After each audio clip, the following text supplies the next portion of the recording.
This is part 1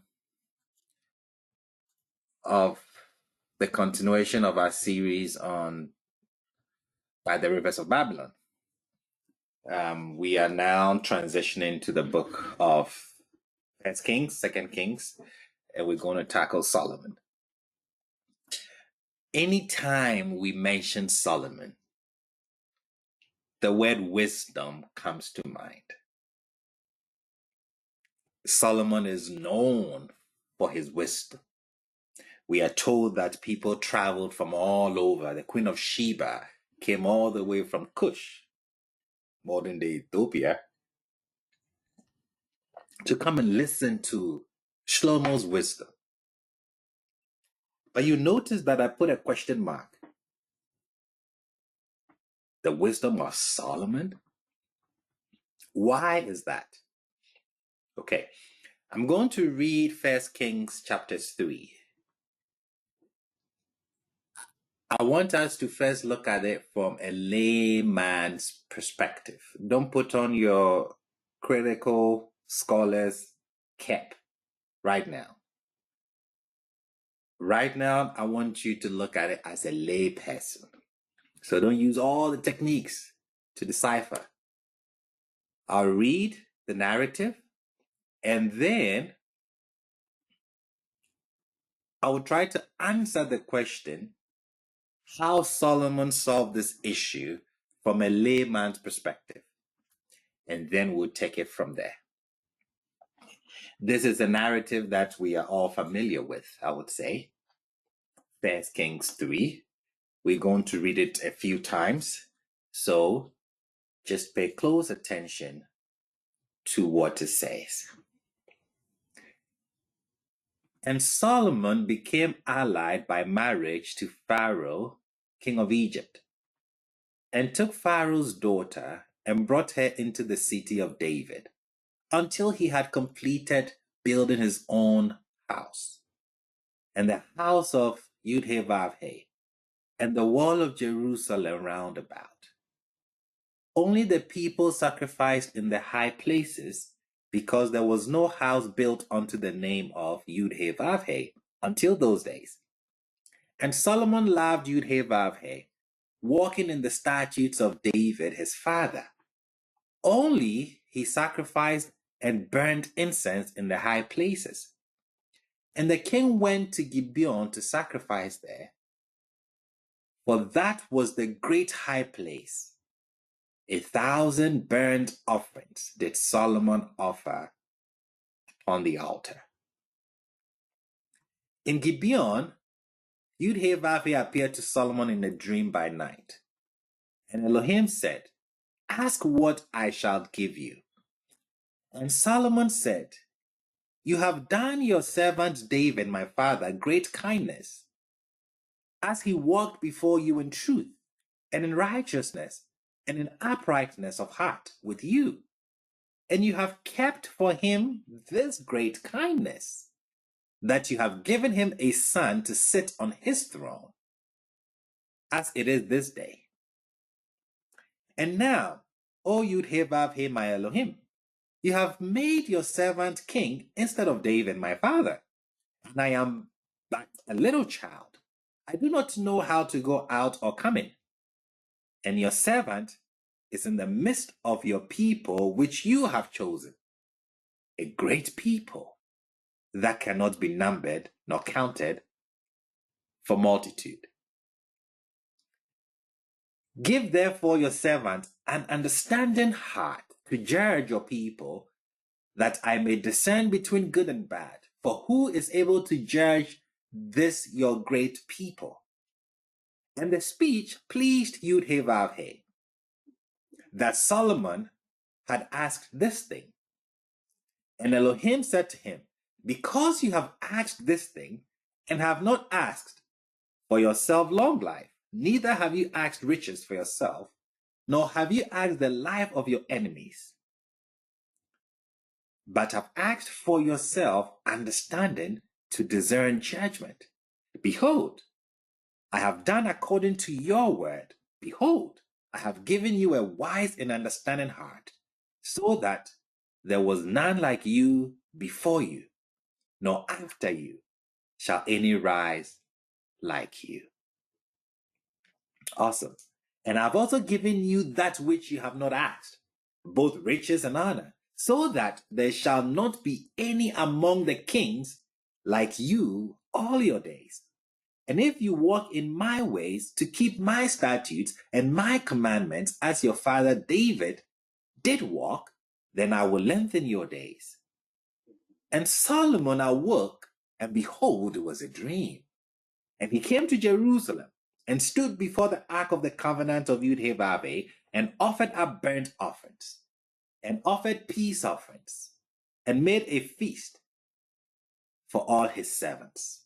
I want to stop so bad, but we are laymen right now. So let's keep it layman here. 16. Then came two women, harlots, to the king and stood before him. This is why I want you to pay attention.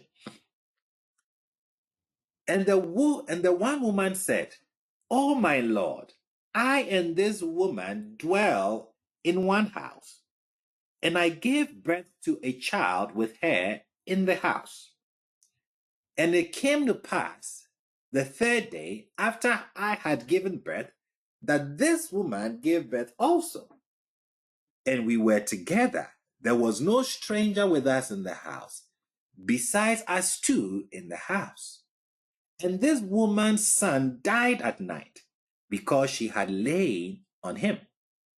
And she arose in the middle of the night and took my son from beside me while your handmaid slept, and laid him in her bosom, and laid her dead son in my bosom.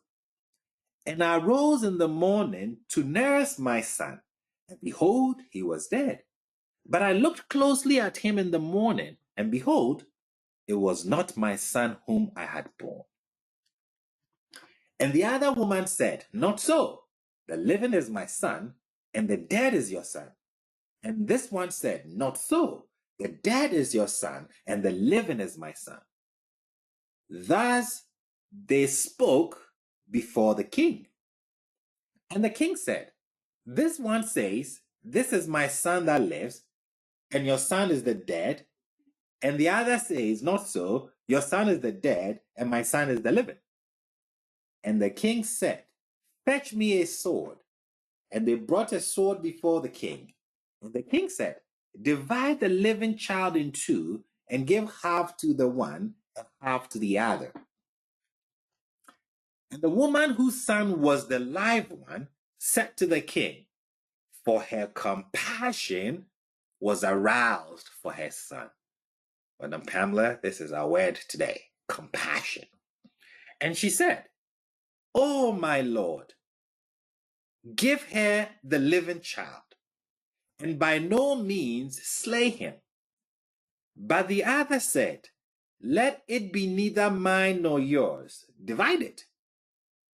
And the king answered and said, "Give her the living child, and by no means slay him. She is the mother." And all Israel heard of the judgment which the king had judged. And they feared the king, for they saw that the wisdom of Elohim was in him to do judgment. Beautiful narrative. A layman's question, and I only want layman answers. How did Solomon solve the issue?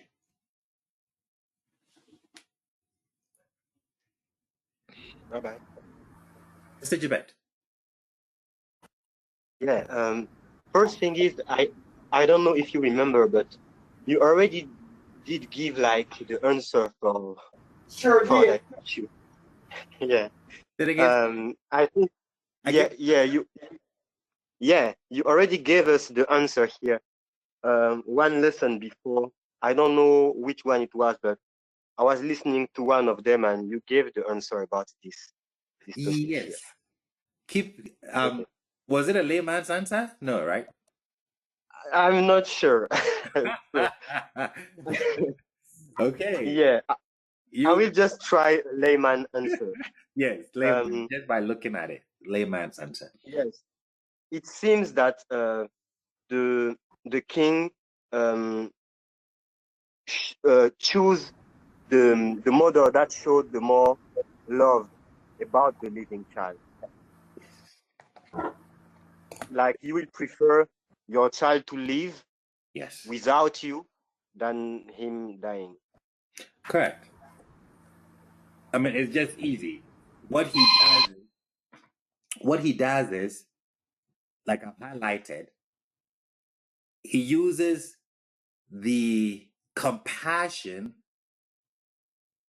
of the mother to solve the case, because the mother whose real child is the one living is going to have compassion and would not want the child killed. So you're right, Mr. Jubert, a layman's answer. It doesn't look complicated at all. No? Okay, bring the child, get the sword, kill this one too.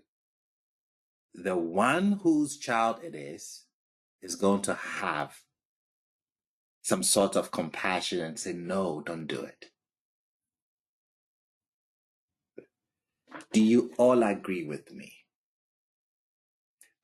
that confronted by two women disputing the possession of a child, Solomon threatens to kill the child, and he's relying on the deep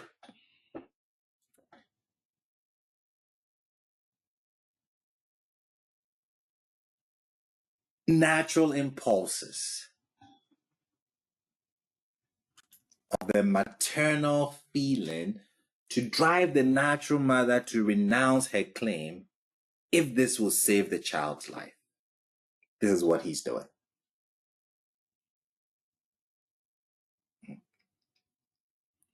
He's relying on that deep feminine energy to nurture. She would rather her child be given to this other woman so that the child would live. Maybe she could go steal the child later. But this is what Solomon is relying on. It's not that complicated, I don't think. So the story of Solomon's judgment here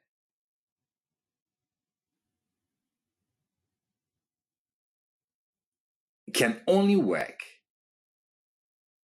if he can depend on the compassionate self-sacrifice of a genuine mother's response.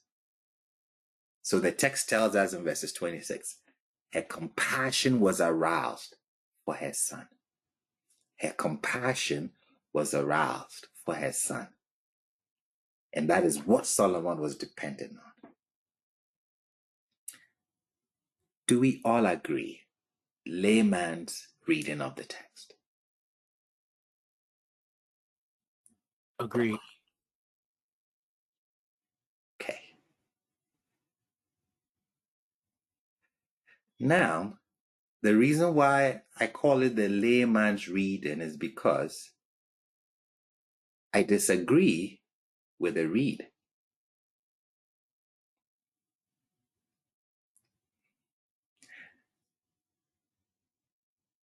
I doubt how the layman looks at the text to solve the issue. I will argue why. I don't think Solomon is relying on the deep natural impulses of a woman.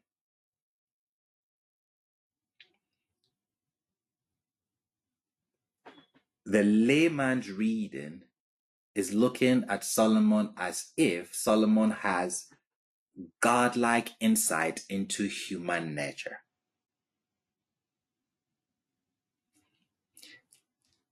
I beg to disagree with this layman's read of the text. Okay. Now put back on your critical scholarship scholar's cap. And let me give you a second narrative. This would need to decipher. Okay, let's go. Now come back to normal. Put on your critical hats. 2 Kings verse 6. Most of you haven't read this before. It's going to shock you, so be careful. And it was after this that Ben-Hadad, the king of Aram, mustered all his camp, and he went up and besieged Samaria. Now there was a severe famine in Samaria, and behold, they were besieging it, until a donkey's head sold for 80 silver pieces, and a quarter of a cab of dove's dung sold for 5 silver pieces. Let's pause here. Are donkeys kosher? They are not, Rabbi. Okay, I didn't know. I didn't look it up. Yesterday I was putting my notes together. I was like, it's not even a donkey's head that I'm worried about. Is the donkey kosher? Can you eat donkeys? But here, yes. This is how much a donkey's head was being sold for, and how much a dove's dung was being sold for. Verse 26. And the king of Israel was passing on the wall when a woman cried out to him, saying, Save me, my lord the king. And he said, If Yud-Heh-Vav-Heh will not save you, whence shall I save you? From the threshing floor or from the winepress? Now she's going to say what she needs saving from. And the king said to her, What troubles you? And she said, This woman said to me, Give your son and let us eat him today, and we will eat my son tomorrow. And we cooked my son and ate him. And I said to her the next day, Give up your son and let us eat him. But she hid her son. And it was when the king heard the woman's words that he rent his garments while he was passing on the wall, and the people saw, and behold, there was sackcloth on his flesh underneath.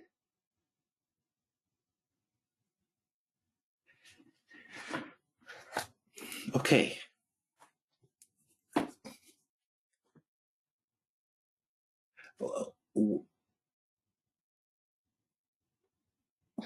What are these women doing? Is that a question? Yes, sir. I'm trying to understand what's it's completely wrong. Like, this is completely outside of the scope of Torah. They're eating children. Child sacrifices not supposed to be condoned in Israel, right? And this city is besieged. Is she inside the besieged city? And why don't Solomon have Samaria? Like, why? There's so many layers here. Like, why, if he's king, why is he not in control of Samaria? How did Aram was able to take Samaria?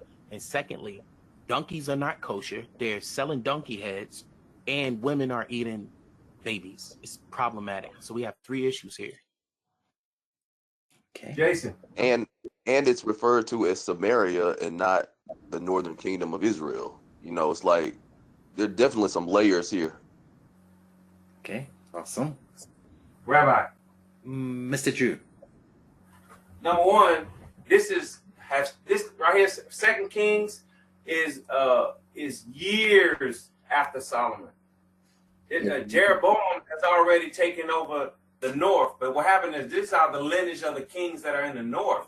What happened is when they say they're being besieged by Aram, this is not Solomon's time. According to the text and according to the historical portion of the text, it's not in Solomon's time. That's the reason why stuff is going on, because like I said, they are being besieged by Aram. And according to, I'm just saying, according to the Deuteronomistic person of Deuteronomy 28, these are the evils and the perils that are happening to the people of the northern kingdom because they're not following Yud-Heh-Vav-Heh. So this is not Solomon. This is not during Solomon's time. This is way after Solomon, and this in the process of the king. That's why it's called Second Kings. It's not First Kings was Solomon's reign, and a few of his descendants. Second Kings. I missed that. The south. I missed that, Mr. Drew. I thought it said First Kings 6. That's why I'm like, this is problematic because we was just in First Kings 3, so I didn't see that it said Second Kings. So that's my error. It's Jehoram. Jehoram is the king here. Yeah. Very good, Mr. Drew. Very good. Brother Basil, I can ask a question, please? That always used to bother me about this particular chapter. Please do. When they say the king heard, like. But I'm sitting there. I've been reading this for the whole week. I was trying to make sense out of everything that's going on here. It's always bothered me. Always. This is a story. Always, like, the king heard. What do you mean? And then also he's got garments. Like, people starving out here. Like, you got clothes. Aren't you, like? Sorry, is it me? Like, am I missing something here? I don't know. Let's start from the top. Rabbi. Mr. Mark, go ahead. Yes. So when I look at this in comparison to First Kings, what we read. Awesome. Yep. Correct. 3. When it begins, it's talking about 2 sons. Yes. So I see a literary technique there. And then it says harlots. Correct. And I just see nationalism and a politicalism narrative starting to form there. Beautiful. Because later on we find out that, both Israel and Judah are considered harlots, and they write this narrative that's there. And in comparison to Second Kings, now what we just read, it's appearing that what we read in First Kings is just a spin on this. It probably really happened during an actual national siege, and then now it's a retelling or writing an apology as to what happened under Solomon. So that's my observation. Beautiful analysis. Why was it so difficult for you guys to answer as lay people? We're scholars, Rabbi. We're scholars. Now everybody is like, hyped up. Okay, let's start from the top. What are the issues you have with this here?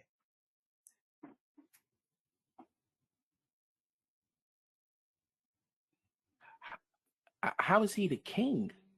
Like how, I don't understand how he's the king, and this is going on in the territory. Like it's just problematic to me. Like, okay, awesome. like he doesn't control. So they talk about this unified front and having control over this Canaanite land, but it doesn't seem like they have control over the land because the people are starving. So there's a famine there. It's just problematic. What's the Basil? I don't think this is it's bizarre. So it says the king said to her, "What troubles you?" Correct. Right. The king was the one that said, "What troubles?" And then she told him the situation. Now, as a king, I can't imagine anybody wanted to tell you that story. Because there's a punishment with that. Because the king is the final area of justice or discipline. Why would a woman tell you this story? You know what I'm saying? She gave up for some food. Then the next day they were still hungry and they wanted some more food. And they were meant to do basically get the other child. It just seems the whole story doesn't, because he asks the question, then he says, then it's her, the woman's words, and the whole thing just feels wrong. The fact that the woman had the courage and the, as they call it, the kahunas to tell him, it's bizarre to me. You know what I'm saying? Correct. Am I making sense? What I'm saying, like, where did they have the audacity to say that to him? Awesome. Very good. Very good. And also, I'm trying to understand, if the city is besieged, like, why is the king walking on the wall? You know, why is he fully exposed and people can see him rending his garments and there are no arrows flying his way? You understand? Correct. Awesome. Awesome. I'm wondering why it is that you can go to the king and tell that gory story, but you couldn't go and beg for some bread. Awesome. Please, let's chase that. What I've noticed is we're focusing on the king. Most commentators do that. Where should our focus be? The women and what is going on, why are they in the situation in the first place, why are they talking about cooking children, like, you know, like if there's famine, it's like, you know, you're gonna cancel the person in charge, but why are these women cause themselves to the point where they do it? It's the women. There's a couple of things. There's a stuff that keeps popping into my head and I'm getting a bit irritated by it. Why he was passing on the wall. What wall? Right? And then, Okay. behold, there was a sackcloth. So sackcloth just showed up out of nowhere. I don't understand. Like, it just doesn't seem right to me, Brother Basil. Correct. It just doesn't, something isn't quite right. It doesn't sit well with me. You know, I'm with you, cousin Cynthia. The men take care of women and children. Where are the men in this equation? Beautiful. Beautiful. Apparently getting whooped because there's a famine in the land. They're getting stomped somewhere because apparently there's a, like, Samaria is supposed to be a Israelite territory. How did the king Aram besiege it? And my thing is, are these people in the Sumerian territory that's asking for this food? How does he even get a chance to walk around the city if it's besieged? I'm really confused. Like, what is going on? You know, you kind of see what I'm saying? Like, something is not right. It's like the pieces is not together correctly. You would expect the story to flow differently. Like, the city's besieged, and this is what the king does, such and such and such and such, but it doesn't say that. It jumps into like a story of this woman, you know, eating kids, eating babies. Like, it's just crazy, man. Okay. Mr. Herbert put something on the page. He says, hunger overcomes compassion. Women eating the children. I want us to focus on the women. I don't care about the king yet. I don't care about the siege. I'm worried about what is written in 28 and 29. Women, under which circumstances would you eat your son?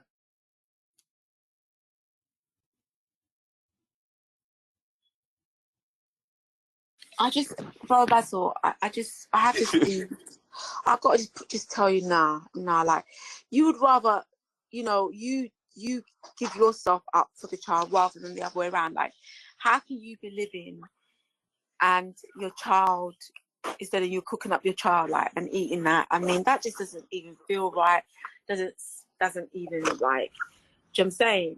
It's Correct. I mean, it just doesn't feel right, guys. Honestly, It probably doesn't taste right either, Cynthia. It probably doesn't taste right. For real. Cynthia, Keep hold on. appetite. What happened is, right, you got to think about this. Everything is fine and dandy when you're full. You understand what I'm saying? When you're full. When you got a plate, you got everything, you got all the food you need, but when you are hungry, you'll do anything. I'm gonna be honest with you, you'll rob and steal, but if you can't rob and steal from somebody, and you got to think about it. Give you a perfect example. That's right. Mr. Liddy said a monkey eat red pepper if he get hungry enough. I mean that's really true. but another thing too is I'm gonna give you a perfect example. Well, it was some people was I guess some kind of team went across some kind of Alps or something like that, or maybe in South America, and it was freezing. What happened is half the people died, the rest of the people were still alive, and they had to survive. They ate the people that died. Now, another thing too is the baby could already be dead. Mm-hmm. And I hate to even think that. I hate to even say that out my mouth. But what happens is if you're still living, and I'll give you another perfect example. According to American history, when the pilgrims, half the pilgrims died off. And what happened is the people that were left ate the ones that were dead and frozen. So it is a real truth. If you're hungry enough, then there's no food and everything look good. You know what I'm saying? So you will eat your baby. You will eat other people in order for you to survive. You will eat stuff that's not kosher because the hunger is driving is making you insane. So yes, that is a true statement. I get it. You know what, and I can understand is when Brother Basil asked the question about from a lay point of view, I really wanted to say that, you know, it was a bit dangerous for Solomon to rely on that if that was from a lay point of view, because correct. I remember in the text when it says that, I think Yah says, "Oh, I will hold you like a woman that holds his child to the bosom," and then he kind of switched that in the middle of the conversation. But even if a woman doesn't abandons you, I will not abandon you. So it almost gives like a clause that a woman can almost forsake that womanly compassion. Yep. Because that's what came to me when Brother Basil originally asked. I didn't say nothing, but that's what came to me. That there is a way a woman can let that bond, because the intimacy of the bosom to a child is really quite intense, and when it is flipped like that, it tells you when I read it, or when I read it, that there is a way that a woman can lose that compassion or be disconnected. Beautiful. You were right. Everybody's right where I want you to be. Good. Yes, go ahead. Mr. Jason, there was a lady. I heard a lady's voice. Let her go, and then you comment. Oh, it's hi, Rabbi. Yeah, Madam. I was reading the text, and what concerned the mother was not that her son was eaten or that she ate her son. It was like almost like it's stew. It's like she doesn't care. Her concern is that the other mother didn't give up her child. Correct. For it. I as a mom, I just don't see that. So when we look at but we're looking at the compassion, which from First Kings, it's like, oh, he understood this because the mom would have compassion for her child being killed. But this is not that same mother. This is just somebody who's like, I'm ready for more food and give up your baby. You tricked me. And so this is kind of strange. True. Look at 29. After Mr. Jason, I asked the question that follows yours, Madam Monique. Beautiful. Mr. Jason. Yeah, I just wanted to say that we were talking about stuff not being kosher, but it is in the Talmud that if it comes to, life or death situation, that the food laws are off the table. So like the only thing you can't do is deny Yudhe Vave, but like if it comes to it and there's nothing else for you to eat, bats, doves, cows, pork, all of that stuff is on the table. Correct. That's true. That's very true. The Talmud does say that. Okay, now, what is this second woman asking? The woman who comes to the king. what is her petition? Like, what does she want? She doesn't even really make a petition, Rabbi. She doesn't even ask for anything. She doesn't ask for anything. CJ, no, she said she wouldn't give up her son, let us eat, so she's hungry. I think she wants to still But I'm eat. saying she did not ask the king for anything. Yeah, because it's like she's relaying the message of what happened, but in the text, did she ask the king for anything? Well, she asked the king to judge, I think. So she's asking to pass judgment. No. But what kind of judgment is she expecting the king to pass? Give her her meal. Get the child up. To make the woman give up her child. Go find this child so we can cook this baby. That's what's implied. You know what I'm saying? I already gave up my child. I already fulfilled my end of the bargain, or the end of the deal. Now it's time for her to pay up her end of the deal. And she seems to be speaking so... What word am I looking for? Nonchalant. It's like there's nothing wrong with it. And I am looking at it that, wait a second, these are mothers. But Mr. Drew has a point. When it comes to it, at which point will a mother, or can a mother, distance herself from that nurturing energy, remove all compassion, take her son, whether the son was dead already or she had to kill the son, the text doesn't say, but then use her son for stew?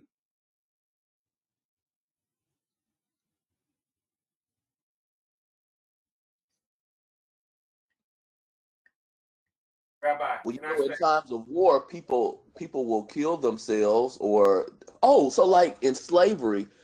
Oh, have you seen Beloved?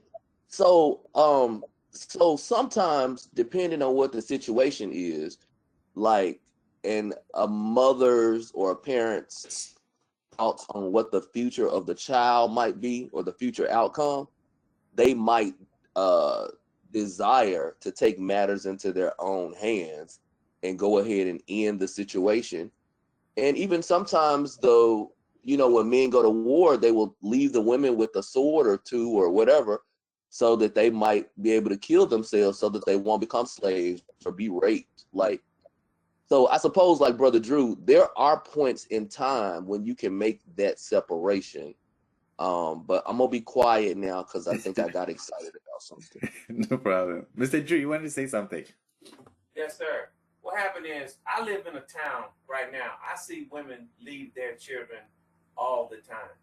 And let me explain why, in my observation of what what happened is, when something in their life that is life-altering to their feminine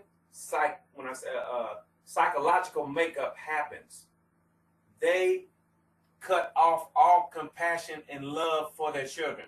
I know a woman, what happened is she had 5 children. She was getting money for at least 2 of the children. She would make, just say $1,800 a month. But what happened is, because of who she was or whatever she thought, the children that she was getting the money for, she left one of them in a house for, I don't know, they was, just say the kids went to school, she packed up stuff, took the 4 kids and left the 1 kid there. But the kid was the baby. He wasn't like a 17, 18-year-old child. He was a baby. So he was 10 and under. And just say 13 and under, and left him in the house without heat, electricity. But moved down the street. But didn't tell the child that we moved to a new house. So what happened is, there's a psychological makeup that if something in a woman's life is too hard, she can't make it, she can't cope, some mental deficiency. When I say mental deficiency, I'm gonna say it with respect. It's easy for a man to leave a child. You know what I'm saying? It's easy. It's just easy. If I don't love the woman, most likely I'm not gonna love the child. But if I love that woman, I'm going to take care of that child. But what happened is when a mother has children and leaves her own children, as crazy as that seems, it really happens. And what happened is because there's something that happened to that woman in somewhere, in her mentality, in her thinking, in her emotional state, in her compassion, that will let her turn on her own children, even when she's getting help. So I have said it. Beautiful. Beautiful. I can't explain. I'm not saying what she did is beautiful. I'm saying that where we are is beautiful.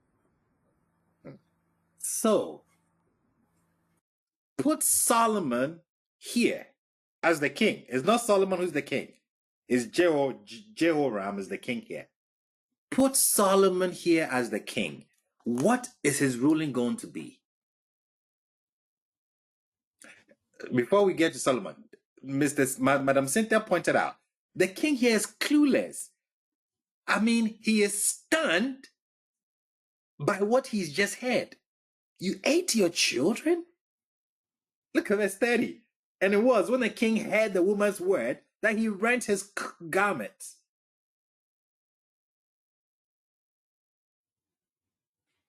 It's come to eating babies now?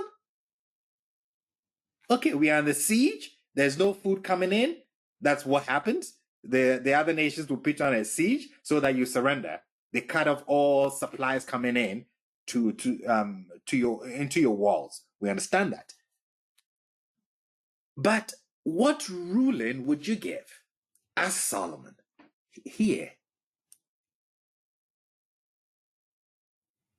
I'd be they finished, both of them. Like you killed a child. About I'm giving you another child.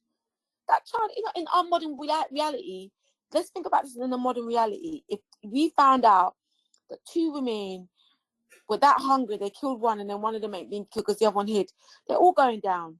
You know what I mean? Diminished responsibility or not, you ain't getting the other child. None of you are getting another child. That would be a responsible thing to do. Not say, oh no, you felt compassion for your child, so I'm going to give it back to you. You could have compassion today, but tomorrow you might want to eat it. I don't know what to mean. This is a business deal.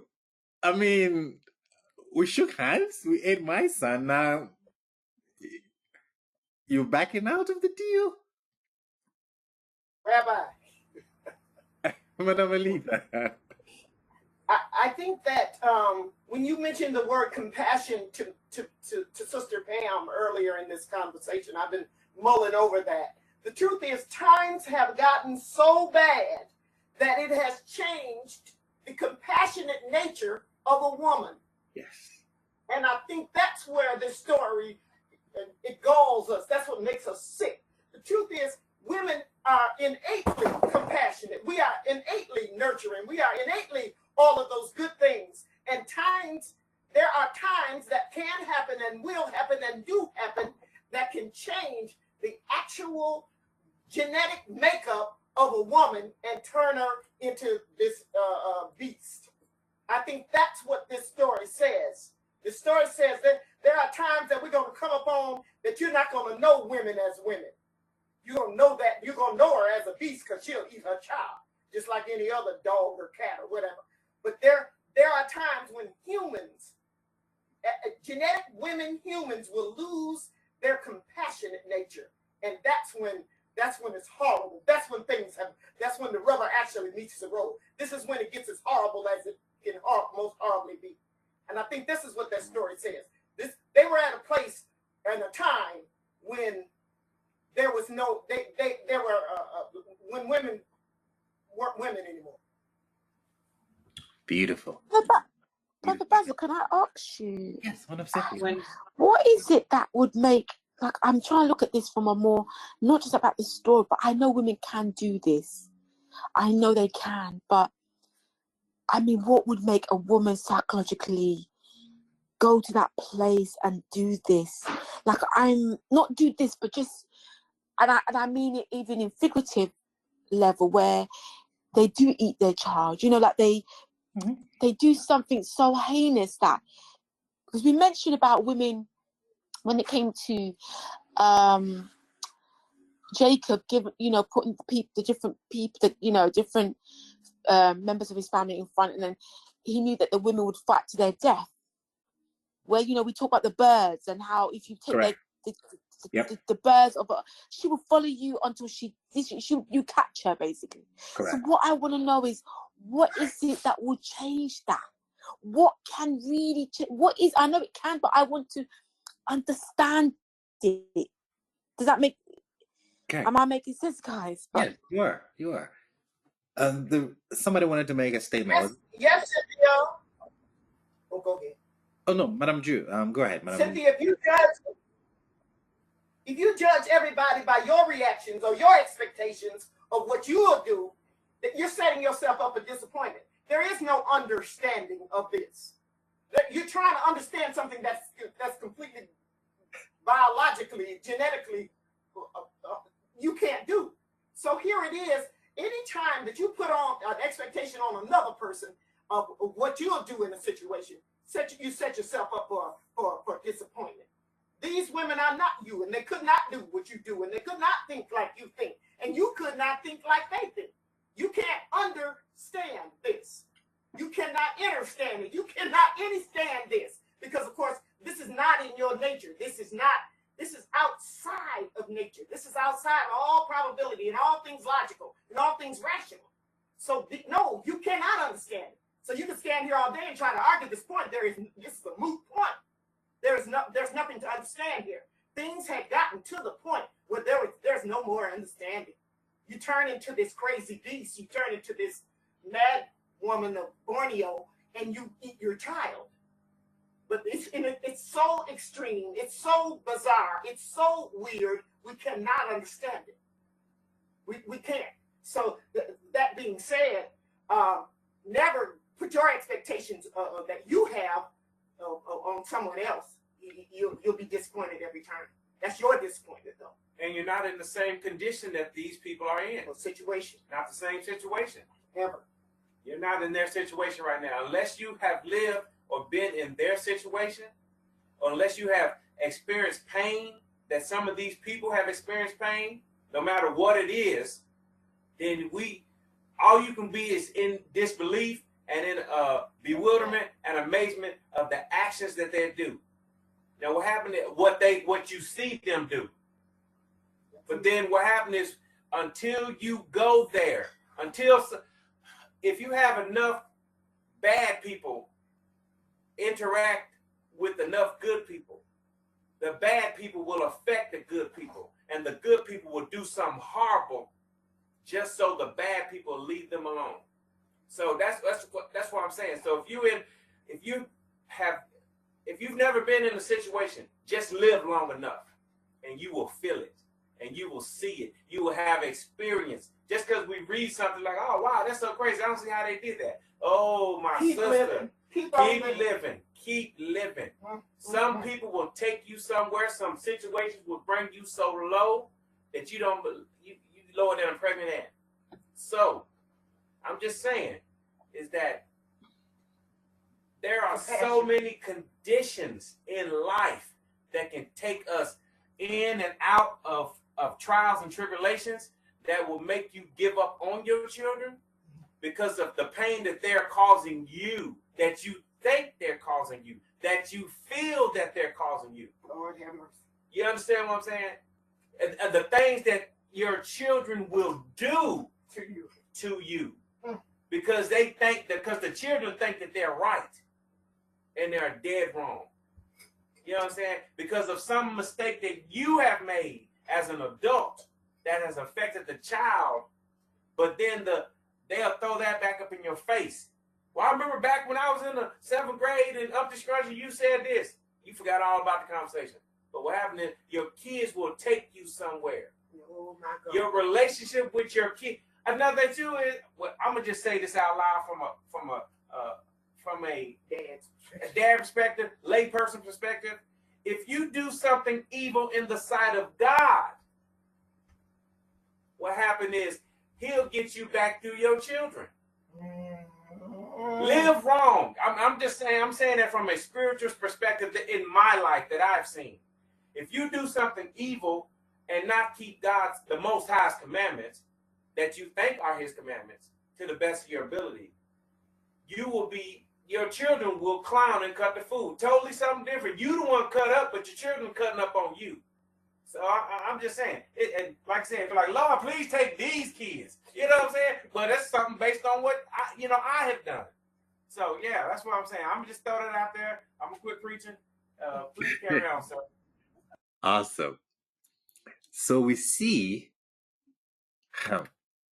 that this goes against what we've just seen, what we've just read, what we've just gone back and forth on. The king is clueless. The king has no response. He just goes looking for Elisha. I could ask who to blame here, but that is not my focus today. Maybe next week we can come to this particular one and see who we should blame. I have my theory who I want to blame here, but that isn't my focus. What we've just seen is that the acts of these two women goes against the deep. Where's my click? There you go. It goes against the deep natural impulses of maternal feeling. Where is the natural response of the mothers now? It's gone out of the window. In 1 Kings 3 and 2 Kings 6, in both cases, two mothers have each given birth. One of the children has died, and the mothers are arguing over their claim to the living child, if we suppose that the kid in 2 Kings 6 is still alive.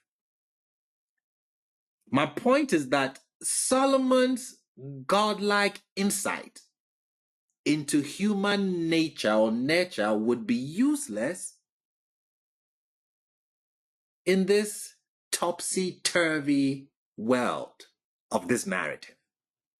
It's all in the book of Kings. That's why I asked, how would Solomon rule this?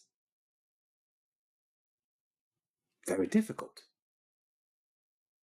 The women's behavior in 2 Kings 6 turns upside down all expectations concerning maternal nurture or nature.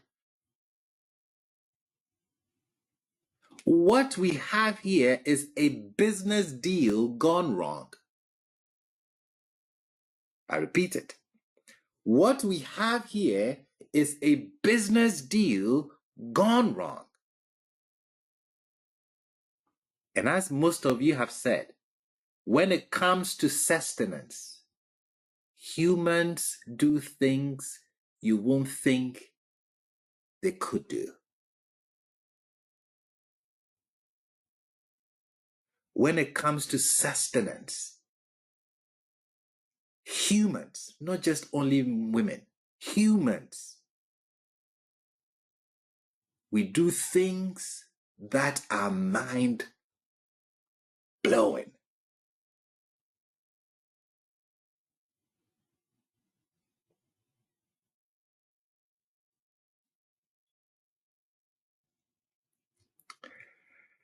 Awesome. So now we're going to go back to 1 Kings 3, and we cannot read it from the perspective of compassion. That is the layman's read of the text. That is not what is happening there. Because 2 Kings 6 throws that out of the window. And it's almost the same narrative. Two women, two children. They come to the king, and they want the king to pass judgment. Here, the king runs away. He just rips his garment. He's wearing sackcloth underneath, meaning that he's in a form of repentance. All he could do was repent. Or ask the prophet, who in the past has brought bread to feed a bunch of people, to do the same. But I'll leave that for next week when it comes to who do we blame for such a condition. Who do we blame when a society comes to this level and women are eating children, and yet there is a fix right there, according to the text. But that's for another case.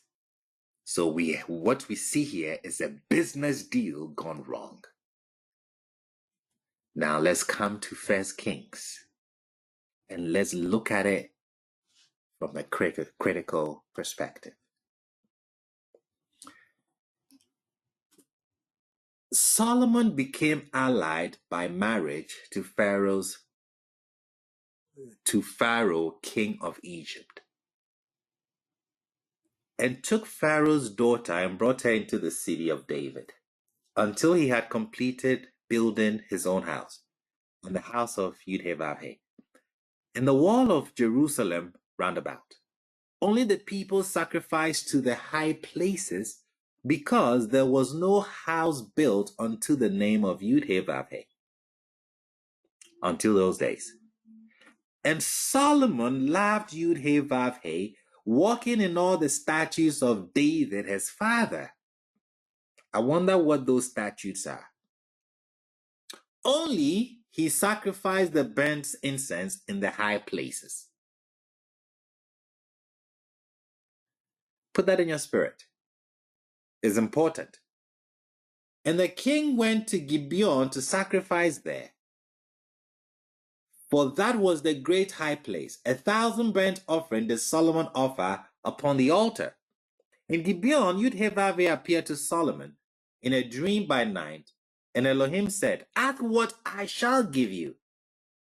Ask whatever you want." And Solomon said, "You have done your servant David my father great kindness, as he walked before you in truth and in righteousness and in uprightness of heart with you. And you have kept for him this great kindness, that you have given him a son to sit on his throne, as it is this day." We all know whether that is true or whether it's false. We've already dealt with it. "And now, O Yudhevavhe my Elohim, you have made your servant king instead of David my father, and I am but a little child. I do not know how to go out or come in. And your servant is in the midst of your people, which you have chosen, a great people that cannot be numbered nor counted for multitudes.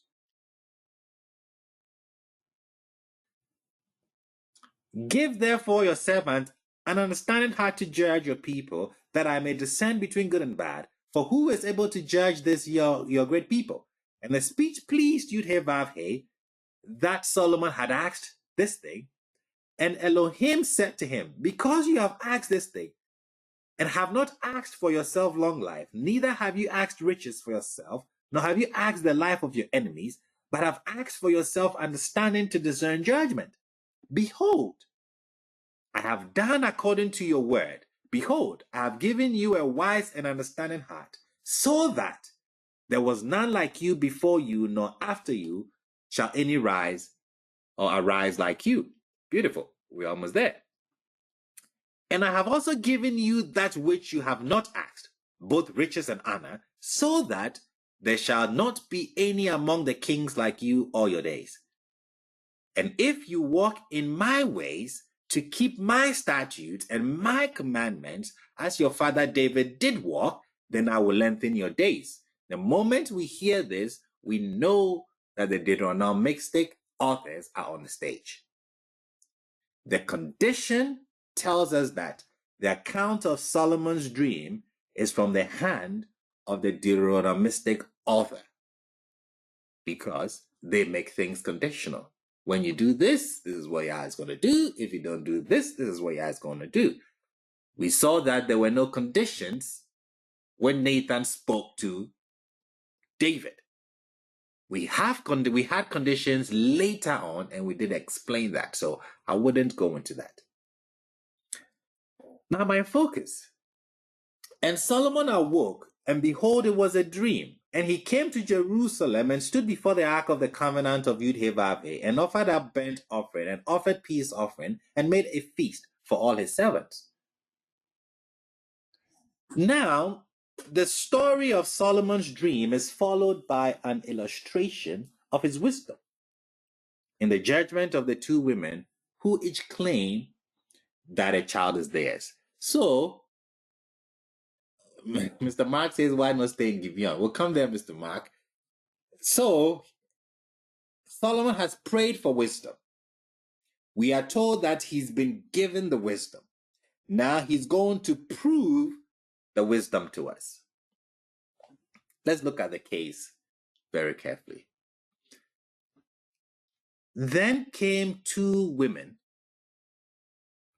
harlots, to the king and stood before him. Now, there is nothing strange with harlots or people of ill repute walking in to see the king. The kings in the ancient Near East, as far as we know, were far more accessible than our leaders today.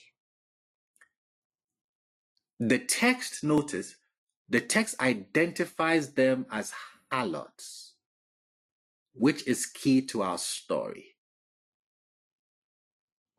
You would also notice that they being harlots is never repeated again in the narrative.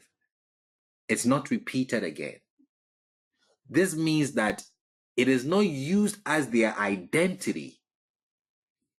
It is used because it is critical to the narrative. It's very important. They are called women first, before harlots. And harlot is not repeated again, meaning that that is not the identity. It is used because it is critical to the narrative.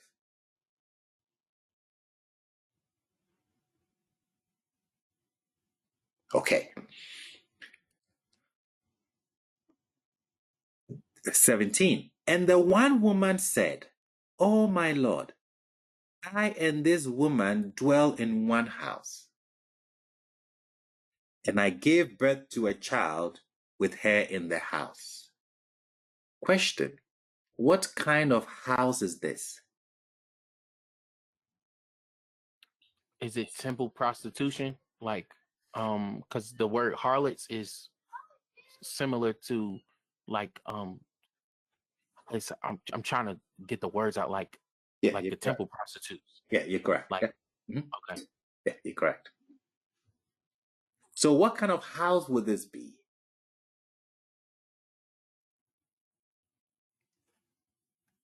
A priestly house. No. What kind of house? Perhaps this is a house for unwed mothers. They don't seem like there's any fathers in this deal. So perhaps they're in a house or a group home where it is that women who don't have any relatives or have a husband, they all live together. That's what that's how I see it. I'm saying. Okay. I know I'm wrong. It could be a house of prostitution. Correct. Right, a house of ill repute. I thought Sister Drew was gonna come on out there with it. I thought she was gonna say it's a working gal. Yeah. Working house. Yeah, I was gonna let Brother Drew say that. I was thinking it. I was thinking it in my mind. I said, you know what, I'm gonna keep it PG. Keeping it PG around here. Correct. So it's a brothel. But Rabbi, just to add on to that, Yes. because of its acceptance, particularly to bring it before the king, it could not be a house of ill repute, Correct. but a house of reputation. Correct. Which goes back to our conversation earlier, but I'll digress. Yes. Correct. I wouldn't call it a house of ill repute. I'll call it a brothel, but those who go there, I'll leave that alone. Mr. Jason. And a spiritual place too. Correct. Yeah, it's a very spiritual place because they looked at it as these women who were at these brothels were able to have children. See, and back then the rate for child, I think it's like a child dying was like 3 to 10. So every 10 births, you would have 3 successes. So these women who were in these prostitute houses, not just in Israel, everywhere, they were able to have sex and get pregnant. And that was a sign that the deity, would allow men who had wives who were barren to be able to keep their lineage going and things of that nature. So it was actually looked at a good thing until, this Josiah reform. Okay, cool. So now look at it. They're in a house, which is a brothel, and I gave birth to a child with hair in the house.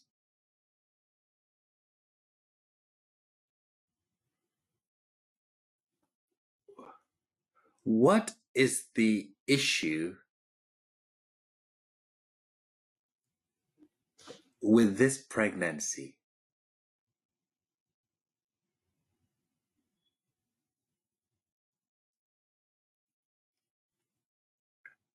I'm taking you to a place you haven't thought of before.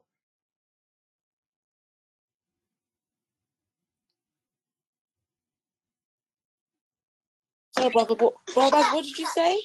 Again, what's the question? What is the issue? What is the issue with this pregnancy?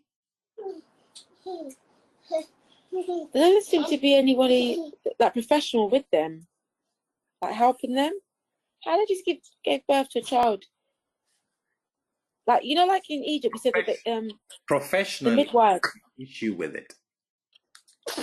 Is it what? Sorry, say that again. Professionally, what is the issue with this woman getting pregnant? Midwives. It's gonna And cut her also, money out. where's the man? Who's the dad as well? It's gonna cut her money out, her service to the house. Like she's not gonna be able to go. Yeah. Okay, pay Yeah, very it's close true. attention to that. It's important. When you're reading the text, every single detail is important.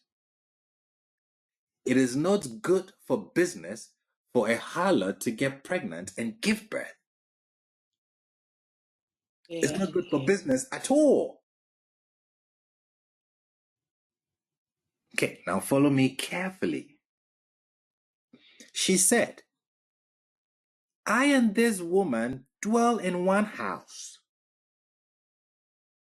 We are supposed to be harlots. And I gave birth to a child with her in the house. And it came to pass the third day after I had given birth that this woman gave birth also, and we were together. There was no stranger with us in the house, besides us two in the house. So you have two very pregnant harlots in the same house. One gives birth, and then 3 days later, the other one also gives birth. The woman is saying that there was no stranger with us in the house, meaning that there is no eyewitness to what I am going to be reporting or what I'm there's no eyewitness to what I am reporting. So I cannot provide you with any. Now, picture it. These are two harlots in a house where no one is coming in. They can only survive if they have customers. They depend on business, and nobody is there.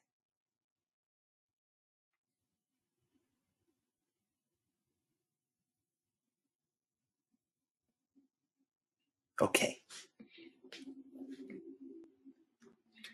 And this woman's son died at night because she had laid on him. And she arose in the middle of the night and took my son from beside me while your handmaid slept, and laid him in her bosom, and laid her dead son in my bosom.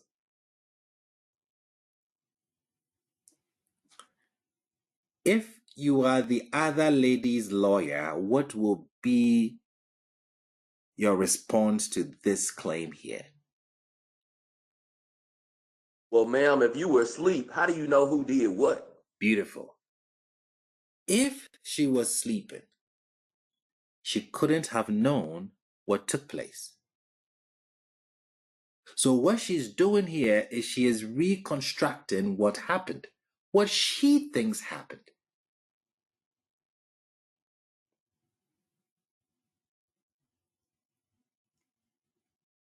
Awesome.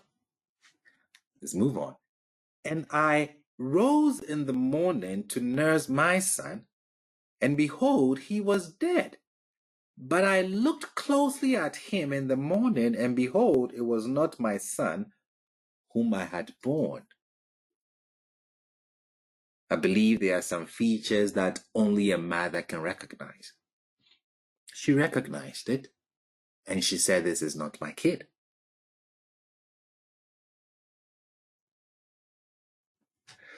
Well, and the other woman said, "Not so. The living is my son, and the dead is your son." And this one said, "Not so. The dead is your son, and the living is my son." Thus they spoke before the king. Okay. Whenever you read a conversation in Tanakh, there are three things that you are either reading. You are either reading a transcription of the conversation or a paraphrase of the conversation or a translation of the conversation, as we have in the book of Esther. Esther in the court of Ahasuerus, you would be reading a translation because they wouldn't be speaking Hebrew. So I repeat, whenever you read a conversation in Tanakh, you are either reading a transcription of the conversation or a paraphrase of the conversation or a translation of the conversation. With a paraphrase, I cannot look at the specific words used for what is going on because I am being given a general idea of what is being expressed. If it's a transcription, I can look at each word, which may be a clue to help me analyze what is going on because I'm being given exactly what was expressed. With this said, what do you think we are getting in verses 22? Is it a transcription? Is it a paraphrase? Well, it will not be a translation, so it's only the two. Is it a transcription we're getting here, or are we getting a paraphrase?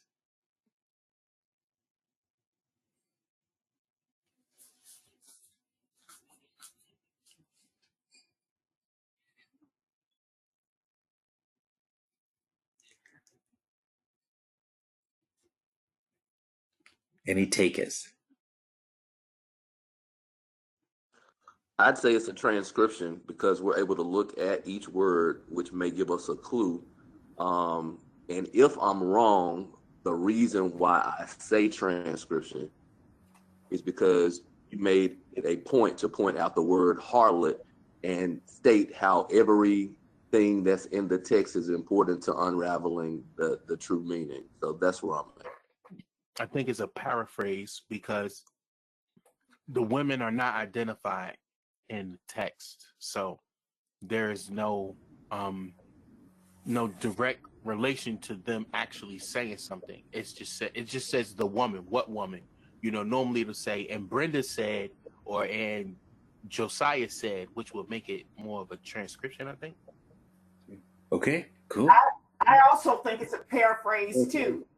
I think it's a paraphrase in that there are no specific details. I think they just brought the dead child, and then the story got made up after after the child was dead. Neither one knew what the other part of the story was. They're just assuming. They're making large assumptions. I don't think that there's nothing actual or factual about this story. I just think that it's a large paraphrase, and I think that the writer of the paraphrase he was sort of already jaded by their job, because their job is listed and not their names. Okay, awesome. Any others? Paraphrase. Paraphrase, Mr. Chauncey. Okay. Rabbi, I think it's a paraphrase, because you see the conversation switches from what was being said to the king to what the women were saying to each other. Okay, awesome. So they seem to be addressing each other, saying, "No, the living child is mine and the dead is yours," rather than saying, "The living child is mine and the dead is hers." Okay, awesome. Any others? So I'll say, why is it not a paraphrase but a transcription? It's not a paraphrase, it's a transcription. How do we get that from the text? Basically, what Mark just said, he just said that it is like when you sit in the courtroom, the people are transcribing exactly what is being said. We are privy to a conversation that the ladies had. Correct. I might be able to hang everything on that, but that's my understanding. Correct. Look at my quote in blue. What does that tell you?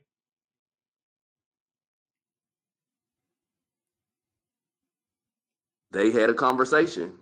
Because it thus they spoke before the king. What we are being told is what they spoke before the king. Telling me that the words they spoke before the king are exact. This is what they say. And I can prove that because this is how Solomon responds.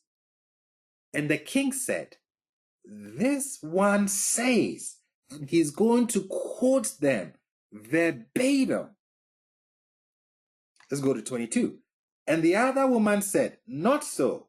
The living is my son, and the dead is your son.' And this one said, 'Not so. The dead is your son, and the living is my son.' Thus they spoke before the king." This is exactly what they said. So it's a transcription. Solomon is going to use what they said, exactly what they said. He's going to repeat it to them verbatim. Look at verse 23. "And the king said, 'This one says, this is my son that lives, and your son is the dead.' And the other says," he's going to call the second lady, "Not so. Your son is dead, and my son is the living." So he quotes what both parties say verbatim. What is different between what both parties say?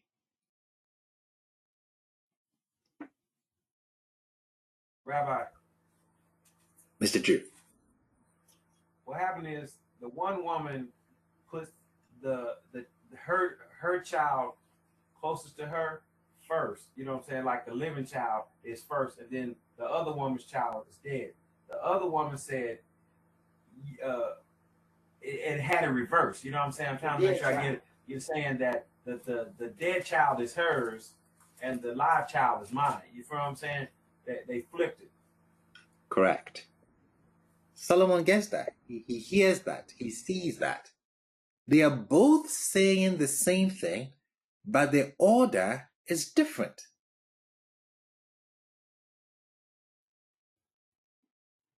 Solomon repeats their words verbatim. And just as the women swapped the order of their phrases, Solomon also did the same thing. There is something in that flip that gives us a clue to what is going on. And from here, Solomon already has the solution. He knows who the living child's mother is, just by what is said. Okay, we've gotten so far. Let me summarize this. 2 harlots in a house together alone, both pregnant, probably wasn't planned. They are alone in the house. What we know so far is that business would be suffering because they gave birth. I repeat it. Business was suffering because they gave birth. How did the baby die?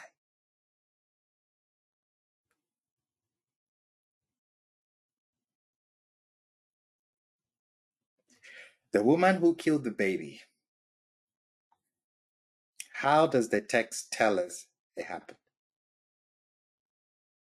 Suffocation. Was it intentional?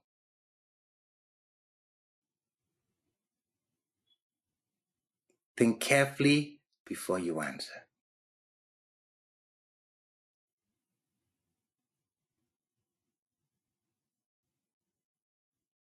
It may be intentional, Rabbi, I think it's intentional, Rabbi.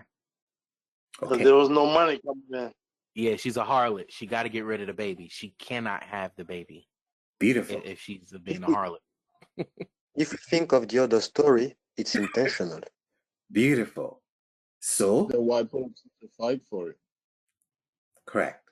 1 second, let's just get it. She's intentionally smothered the baby. Why did she smother the baby? Because of the business. Well, babies are bad for business. Or you could look at it another way. She was hungry. Hey. Correct. That's why I took you to 2 Kings first. To look at what happens when sustenance is affected.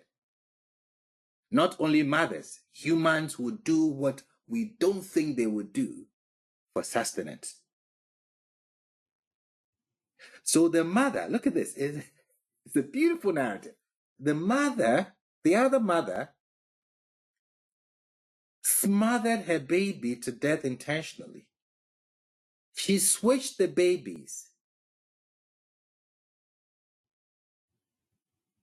Now she's given the dead baby to the other mother, and she has the living baby. Why was that switch important?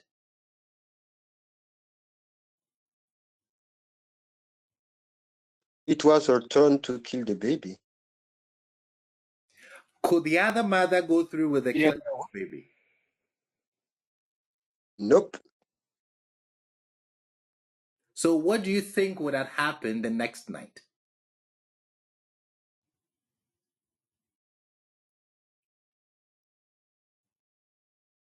Let me give you the picture Is again. it the next night or 2 days later? 2 days later, the next night, what do you think she's going to do? Kill the baby. So wouldn't Wow. Beautiful. Let me paint a picture again. We are harlots. This is our business. Getting pregnant for 9 months, I don't think you'll be working for that 9 months. Babies are bad for our line of business. Okay, we have 2 kids. One person, we are told, kills a baby by smothering the baby. And I'm saying it was intentional. She moves the baby, the dead baby, to the side of the other mother, and then she takes the other mother's living baby. If the other mother did not notice that it was switched, she would have buried her baby. 2 days, 3 days later, she's going to do the same thing to this baby, and this baby is going to die. With the 2 dead babies buried, what is the advantage?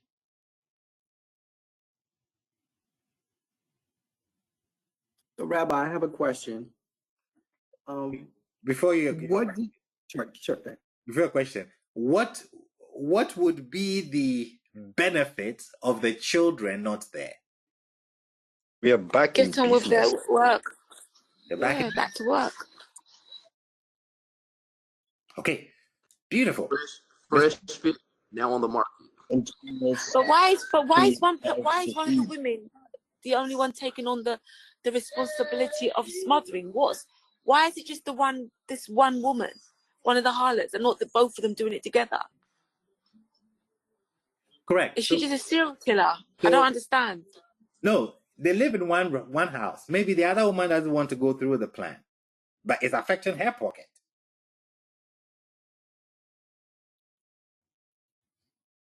Because I don't think I don't think you'd want to have your customers there and then the baby is crying all over the place. They said they lived in one house, one room, one roof. It's bad for business. I'll prove it right now. Mr. Mark. Why didn't they just give... Mr. Chauncey, go ahead. No, I was just saying, why didn't they just give the babies away or perhaps sell them? I'm not sure if that was acceptable back then, but I would think that's better than killing them, just to say, like, you're not a mother to the kids anymore. I'm just trying to see the logic. Yeah, maybe it'll be a stigma.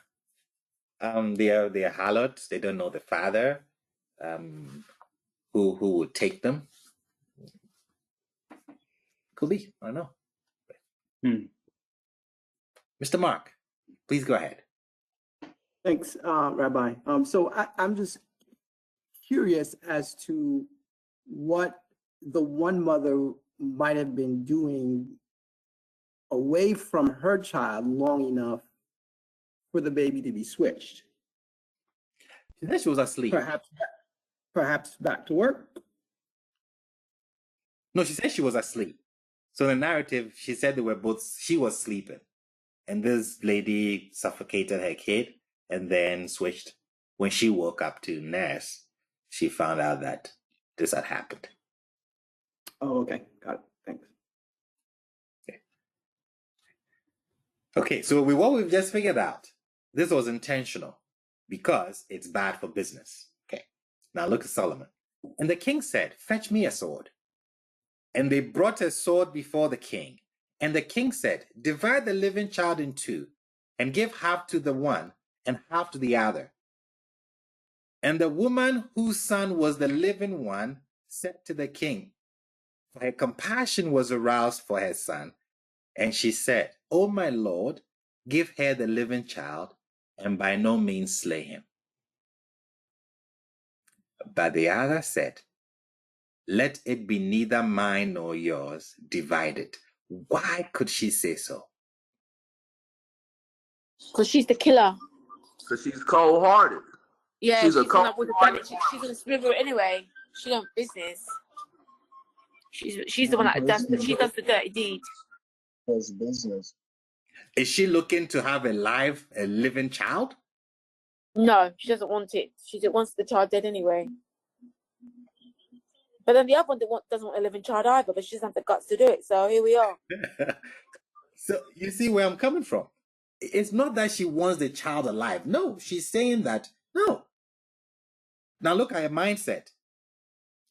If you kill him here, king, you save me a lot of work. Why? Because I don't have to go back and then I don't have to suffocate the kid. People are going to ask questions. How did 2 kids die? You know what? Do the job for me. Go ahead with it. She's not. But Rabbi, this also makes me think, like, maybe this isn't the first time that they've had to do this. Like, could you imagine still living in the house with somebody who you knew killed your kid? Like, that's kind of like, that's weird. But it just makes me feel like this may not have been the first time that happened. You know, for her to even expect that the other lady would go through with the plan. You understand? Correct. So you could see that our hypothesis has been confirmed here. She's not looking. She didn't sleep like it was intentional. It just did not happen. No, if it just happened, she would have wanted to actually have this kid as a mother. She could nurse and all that. That's not what she's looking for. She just wants the kids out of the picture because it's bad for business. And the only reason, as we've seen, well, one of the reasons, as we've seen, as Madame Alita said beautifully, and Mr. Drew, when it comes to sustenance, imagine 9 months with pretty much 7 months with no customers. They're harlots. Where's the money coming from? How are they being sustained?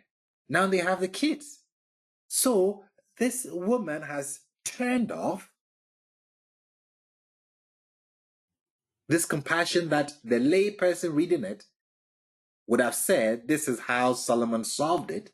No, it's turned off here. And it's just business.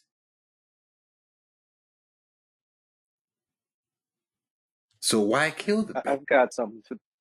Because it's bad for business. Go ahead, Mr. D.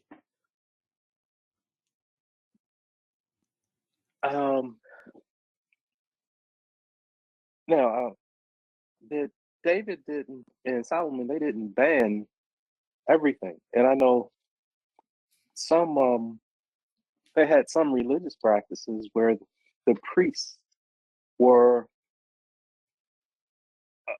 holding the babies or supporting the women for the babies. Is that possible, as opposed to this just being a business? That it was actually they were being supported by the priests.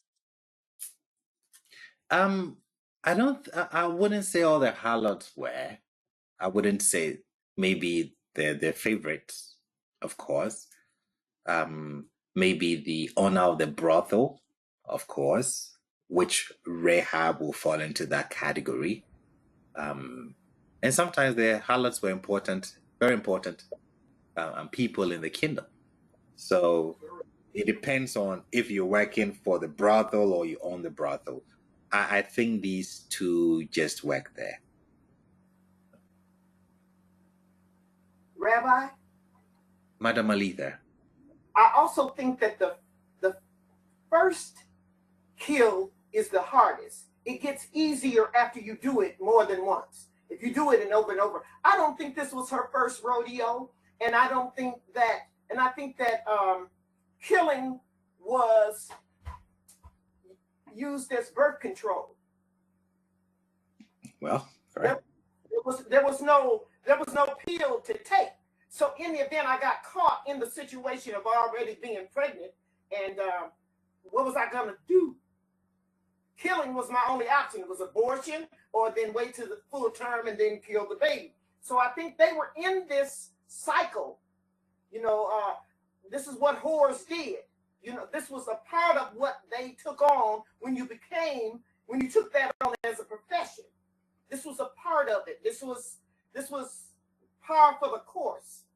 I think that prostitution was used for a lot of reasons. Tourism, just boosting up the city's morale. They used these women, and then when they got in these conditions, these women were stuck without any options. So I think that it's horrible. The story is the most gory. It's one of the goriest stories, but it is this was a part of the nature of a hoe at that time, and they, if a hoe could lie, then a liar could steal, then a thief could kill. So you see how things just roll right off. One thing would go into the next thing, which would go into the next thing. So I think this was awful and horrible and horrendous, but I think it was par for the course. Correct. So it's just business. It's business, sustenance. Just as we see in 1 Kings, 2 Kings 6. It's almost the same narrative. But with Solomon's, you would think that it was an easy case. You would think that it was a compassion. It couldn't be, because what was happening here was not compassionate at all. This woman needed to go back to work, pretty much. And maybe her colleague wasn't for it, or whatever the case. Awesome. So now Solomon knows that, okay, this is the woman's child. Okay? Is Solomon wise? We're looking at the wisdom of Solomon with a question mark. Is Solomon wise? Don't answer that question yet. And the king answered and said, give her the living child, and by no means slay him. She is the mother. And all Israel heard of the judgment which the king had judged, and they feared the king, for they saw that the wisdom of Elohim was in him to do judgment.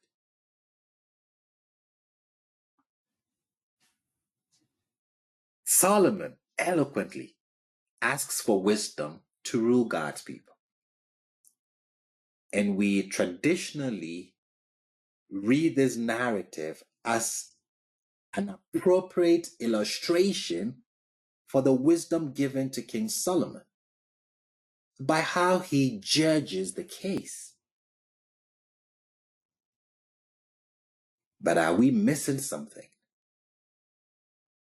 As usual, we always do, because we know the narrative so well, we miss what the narrative is actually trying to tell us. The beautiful narrative. Does this demonstrate Solomon's wisdom? Do we know the narrative so well that we miss out what we are supposed to see? That's it. I've always said, the more familiar a narrative is, the more we actually don't actually know what the narrative is saying. Let's go there. We are missing something. This demonstrates Solomon's wisdom. I'm not buying it. Oh, kings were supposed to be wise. Yes. But no other king is credited with a wisdom or with wisdom to the degree that Solomon was said to have.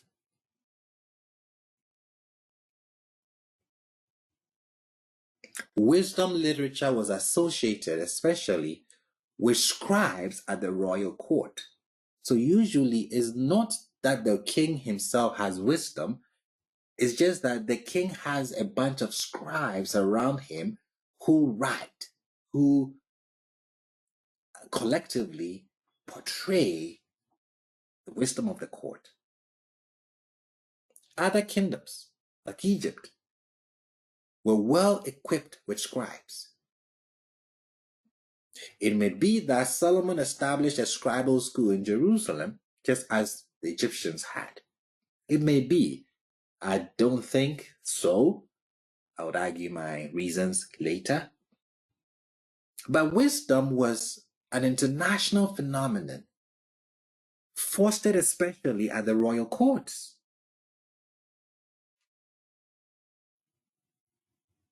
Solomon is credited with the book of Proverbs, but we would see later that the biblical book of Proverbs was influenced by Egyptian wisdom at some point.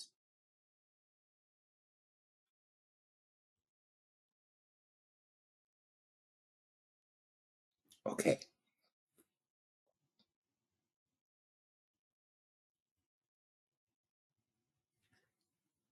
Let's go back to this narrative. The king said, "Fetch me a sword." And they brought a sword before the king. And the king said, "Divide the living child in two, and give half to the one and half to the other." What comes into your mind when you read verses 24 and 25? I get it now why they fear the king, because he'll kill the innocent instead of the guilty.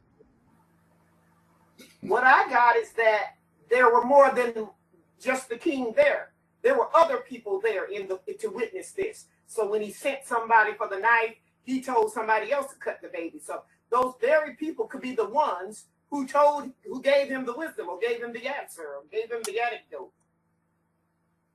Okay, awesome.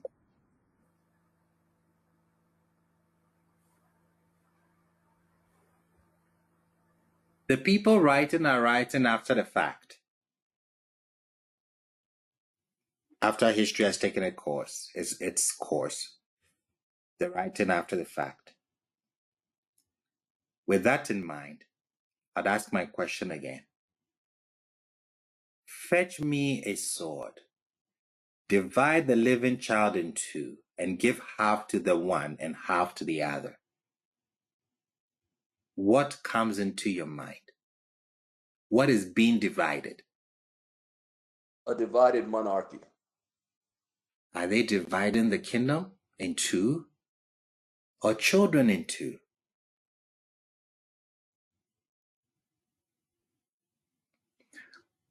We have two women, Haggith and Bathsheba. We have two sons, Adonijah and Solomon.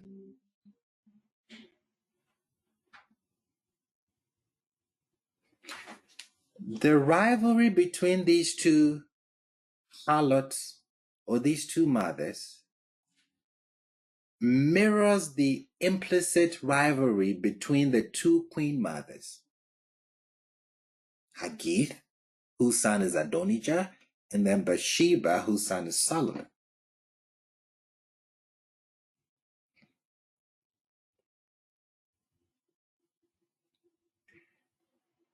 Wow, Rabbi.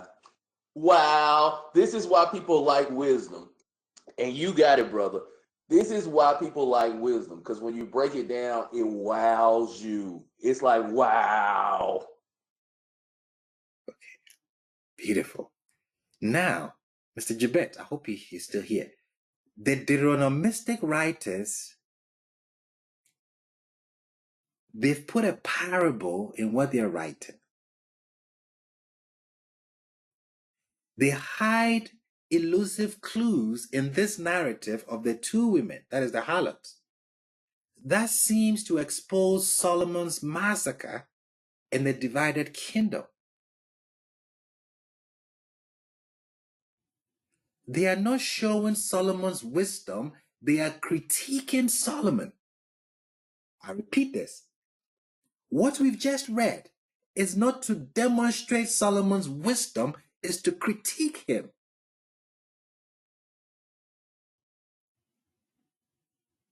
And I must give credit to Mr. Jabet.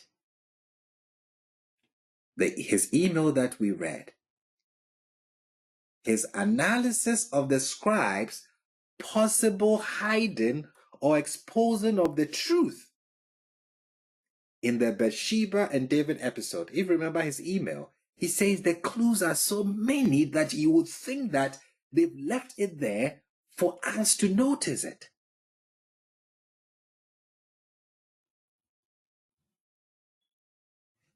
I've been trying to crack this. I knew the parallels. I knew the narrative. And I would admit, for 15 years, I have not been able to break the code. Just yesterday, in the morning, I'm reading the thing again. I'm like, how does this fit? in my chair that I'm sitting right now. My eyes closed, meditating, going over the class in my head. I doze off. Do you know what I saw? When I dozed off, in the dream, I saw my PowerPoint, and then I saw Mr. Gibet walk and put his email on top of the PowerPoint in the dream, or the meditation, whatever it is. He took the email and then put it on top of the PowerPoint. So I woke up. When I woke up, I busted out laughing. I'm like, you got to be kidding me. Are you serious?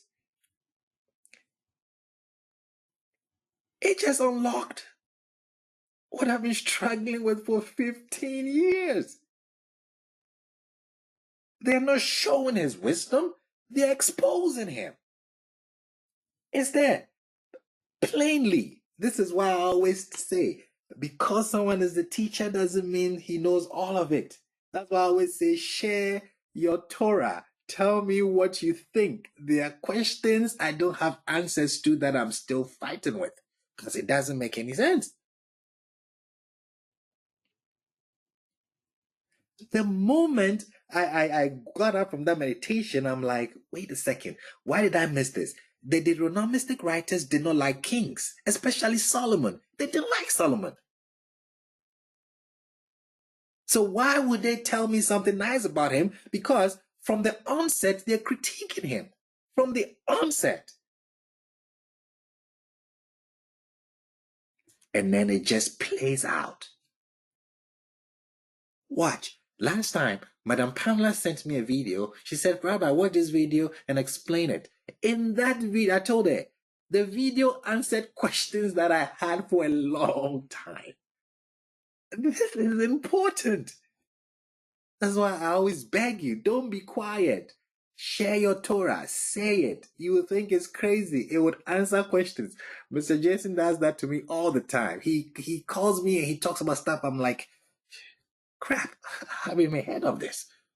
And I'm being honest. Don't let the title rabbi fool you that I know everything. No, I want to also learn what you know. What you say could unlock something for all of us. Now, it opens up. Mr. Mark asked a question. In Gibeon, Mr. Mark asked Gibeon, what is he doing in Gibeon? We'll come there. In Gibeon, Yud-Heh-Vav-Heh appeared to Solomon in a dream by night.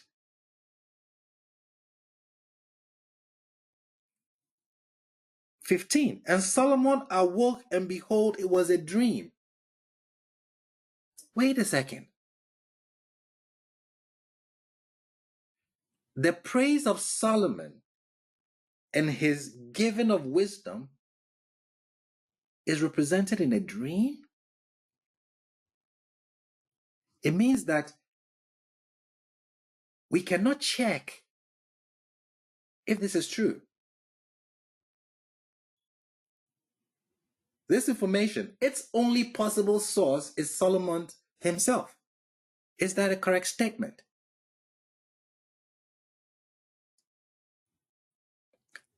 How would you want this information told to us?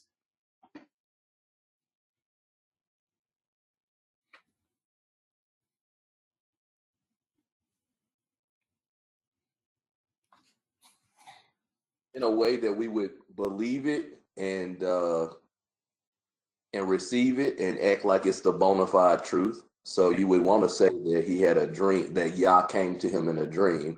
I think that's another way. That's another technique, like Yah see it, you know. Correct. I say I'm not buying it. What will make me buy it?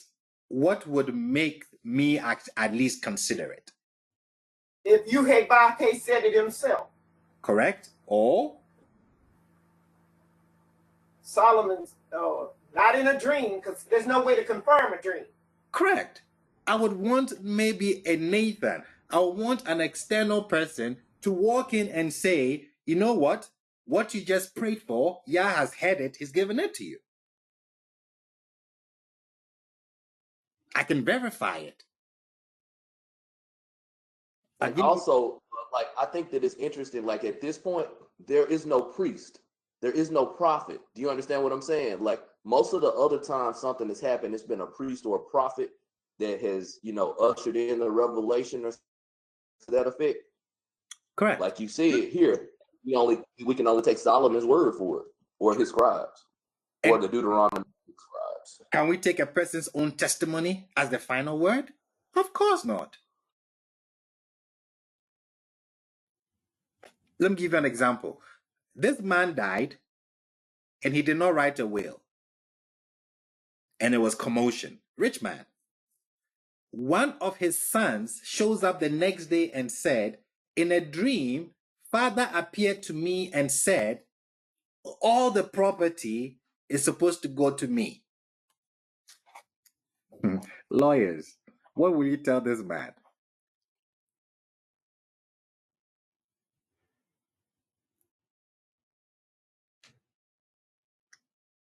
My client too had a dream, and he said everything was supposed to go to him. And so did Martin Luther King. What would you expect? You would expect the father to come to another sibling and tell that sibling the property goes to this other sibling, correct? You would buy that. At least you consider that. But for me to come and tell you that father came to me in a dream and said everything is mine, you wouldn't buy it one bit. Like, keep dreaming.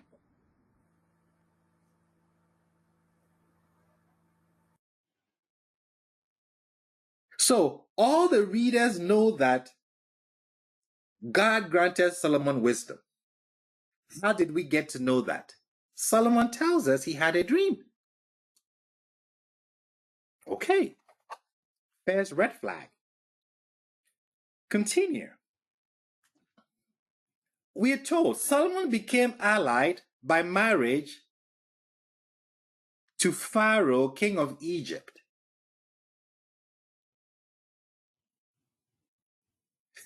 Give me one word for this statement that I've just read. One word. Cap. Vassal.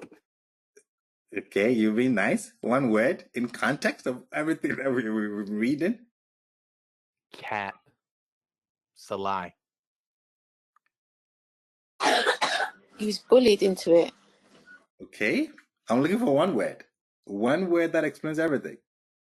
Solomon. David. David is the word. He's acting like David. Okay, I'm looking for that one word. It explains everything. It explains the statement. How they start in Solomon's history. And Solomon became allied by marriage to Pharaoh, king of Egypt. What has he done? Became royalty. He legitimized his kingdom by marrying a princess. Correct, but he's done something in the eyes of the Deuteronomistic writer. What has he done? He's a traitor. He traded on Yevafe, right?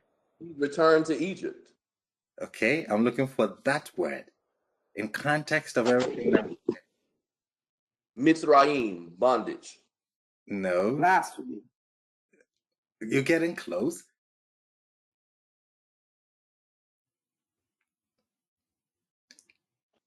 Ask the question again. It's a treason. Treason, correct. It's all political. Idolatry.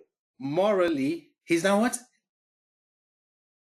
He's played the Harlot. The harlot. Unfortunately, that's awful. But yes, he played the harlot. He gets in bed with women just like just like David. Okay. David did the exact same thing. Correct. It's important. The person writing it, like I'm saying, he's writing to critique Solomon, not to show his wisdom. He's played the harlot. He's going to have harlots come in front of him to judge. Mr. Jabet. Oh, that is beautiful. That is beautiful. Yes, I like that so much. Mr. Jabet, thank you for that evening. So it's important. He became ally by marriage to Pharaoh, king of Egypt, and took Pharaoh's daughter and brought her into the city of David until he had completed building his own house and the house of the Lord and the wall of Jerusalem round about.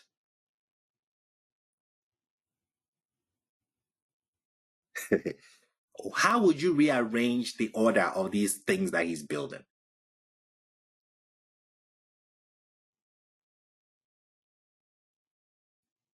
What should be the order? I think you would say build the house of the Lord. Yeah, Yah's house, then something else. In my mind, it's the walls, Yah's house, and then his house. Awesome. Okay. Beautiful. So you see the critique is going on still. Only the people sacrificed in the high places, because there was no house built unto the name of Yud-Heh-Vav-Heh unto those days. What does the Deuteronomistic writer have against high places?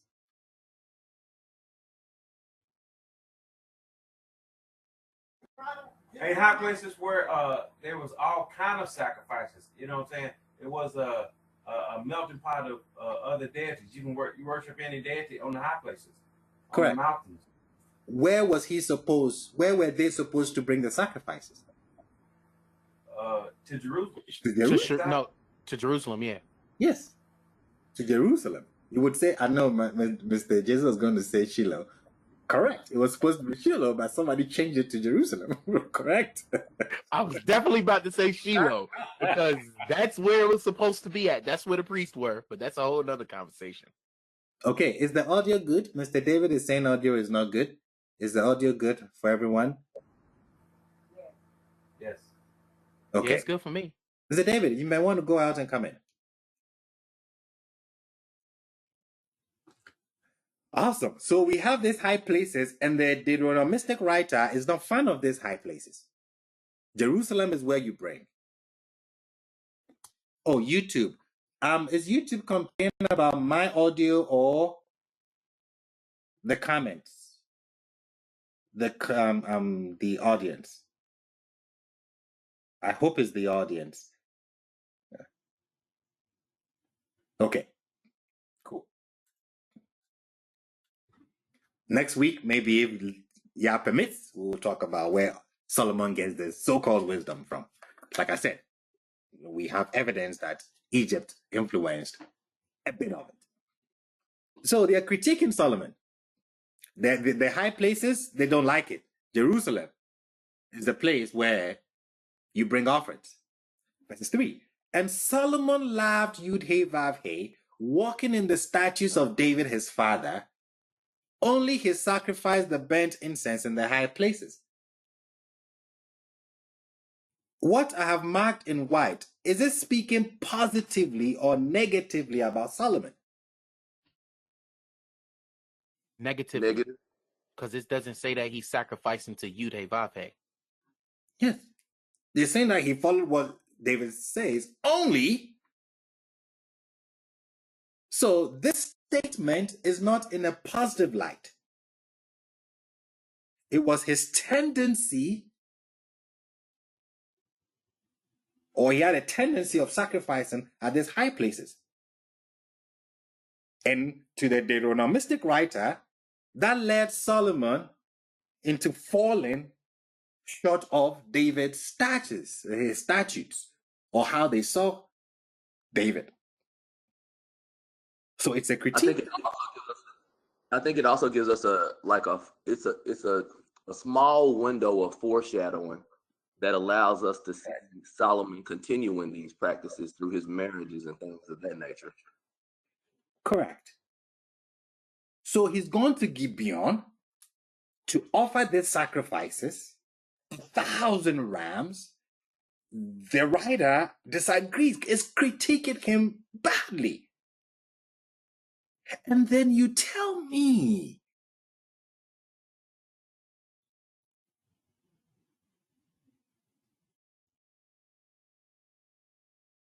that from this critique, from this abominable place that he was, that he had a dream from the deity and he's given wisdom?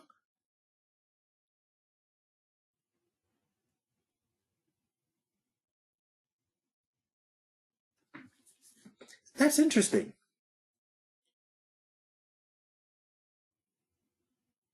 He's where he's not supposed to be. And you are telling me that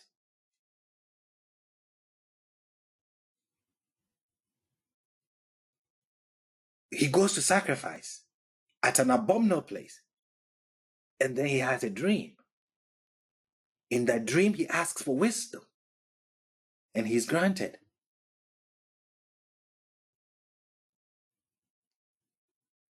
And please explain the place he's in and why it's abominable. Say it again, sorry? You said he's not at the place he should be. He's in an abominable place. Where is the place and why is it an abominable place? It's the place, but why? So he's at Gibeon, the high place, where he's bringing sacrifices, but the place that was supposed to bring sacrifices is Jerusalem. Rabbi, why didn't he ask before he went to Gibeon? Why is he asking afterward? Correct. So he was a Gibeon when he had a dream. When he gave the sacrifice, and there was a Gibeon when he had a dream. And it was a Gibeon that he's given wisdom. But then he returns to Jerusalem to give sacrifices. Again.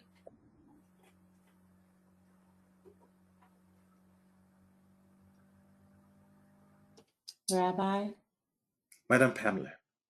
I have an elementary question. Please. The Deuteronomists, did they favor David? Yes, David was the model king, correct. Okay, so now we have someone that they are critiquing so very hard. So I'm wondering why, I don't like using the word if Solomon is David's son, why would they critique him so hard? I can't answer that question, Madam Pamela. I'm not saying he is. I'm not. I'm just wondering why the different treatment. Just saying. Correct. Yes, I would want to answer that question offline. But we do understand where the critique is coming from, I would say. So I think they're clowning him. Right after he gets the wisdom, the only issue he solves are between two harlots. And he just played the harlot.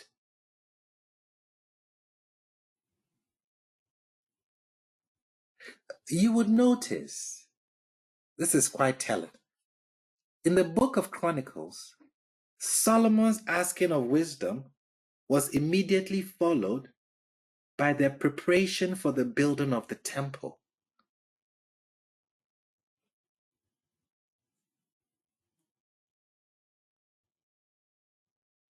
You don't have the harlots coming to ask questions. So to the chronicler, the divine endowed wisdom on Solomon from the view of the chronicler was expressed in the building of the temple rather than settling a mundane squabble among harlots.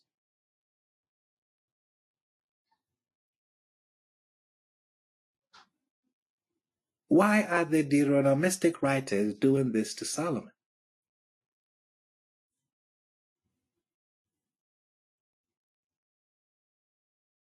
They don't respect him, bro, Basil. They don't respect the guy. And they think he's an idiot. That's what they think. You know? And also maybe Solomon wasn't really ruling. It was his mum, Bathsheba, that was really ruling. Good point, Cynthia. It even says in the text. It even says in the text that he was a child. Like it says that in the text that we read, didn't it? Like I'm a mere child, something. So we see. Cynthia, that was a good comment because I don't want to go down the Uriah trail. So thank you. Yeah, so you see what the how Kings is portraying him. The show of his wisdom was to settle this mundane squabble among harlots when they are criticizing him for playing the harlotry, for being in bed with Egypt. But when you come to Chronicles doesn't have that. The demonstration of his wisdom was the temple building. Is there some way that you can link? I'm accepting exactly what you said, Rabbi, but I'm wondering if there is a way to link the harlot statement also to Bathsheba, given the Correct. Yes. commentary that surrounds her. Yep. Yes, you can. Rabbi. Mr. Mark. Yes. I also see the wisdom episode as sort of a anointing of Solomon, considering that the official record of his anointing was fraught with dispute and political intrigue. This wisdom episode is like, okay, God's anointing rather than David's anointing of him. As it in the same way that Samuel goes to anoint David. Gotcha. Yes, I can see the parallel there.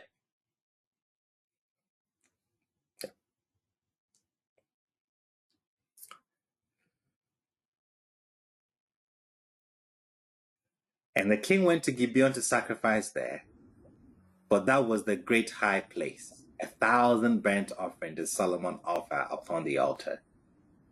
What one word would you describe this act with? Going to the altar in Gibeon. Morally.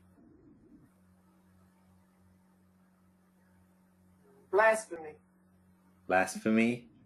Okay. In context. Yeah. Is it some form of idolatry? Okay. Yes. In context. Since you said in context, see, it's interesting. On the slide or 2 slides before that, it says, and Solomon loved. And now he goes and betrays him. So this is the harlotry that you're referring to. Harlotry, yes. He's gone. He's left Jerusalem. According to the Deuteronomistic writers, he's supposed to be putting an offering. But he's gone to play the harlot. And you were telling me that when he went to play the harlot, he had a dream and he's given wisdom. Wisdom of what? Wisdom to judge harlots? They're clowning him. Rabbi, so I think that this is like another little nugget, some kind of string or connection, because didn't David send a message to Gibeon, and wasn't that one of the places where Saul had support?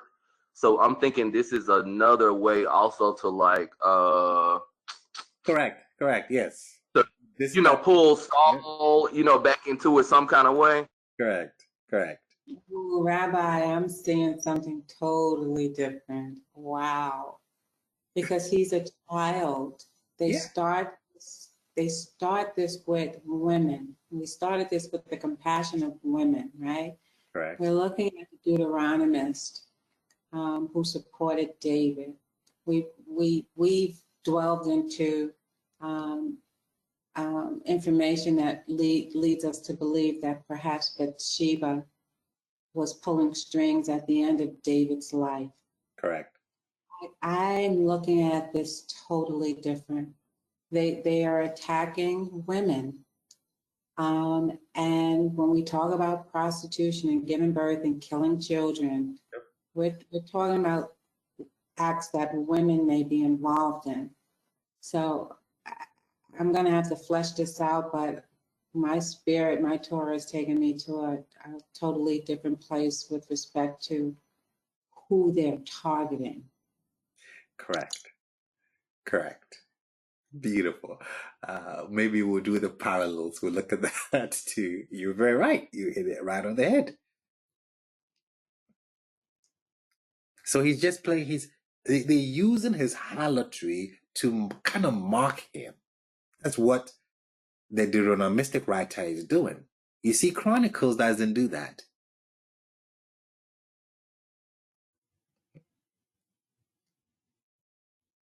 So is it significant that the only narrated example of Solomon's judicial practice is among harlots?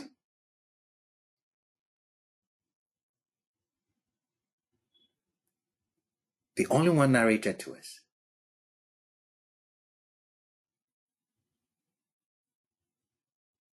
Yes, it is. It is significant. Of course it is.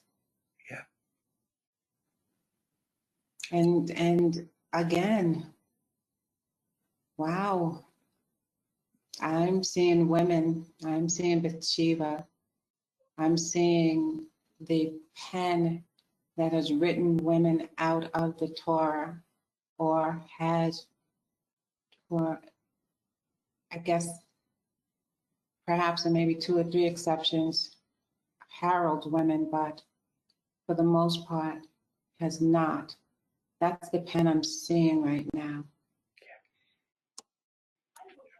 Wouldn't that should be the pen we would expect to see, being on the time the book was written? So they don't have like feminist movements and things of that nature and the ancient text. So none of that exists. Now, here's something you see that you don't see often in other ancient ancient texts, as far as like women leadership. So like Deborah taking a stance and being a leader of a tribe. You don't see that a lot. What you do see is like deities, like the women deities are very powerful in other cultures, especially like the Sumerian culture and things of that nature with like Ishtar and stuff like that. So you see them, they have like powers and things of that nature. They had powers in the early Torah too, before, they did away with the Yud-Heh-Vav-Heh and his wife being stuff like that later on. So you would expect that. The thing that's interesting here also too is that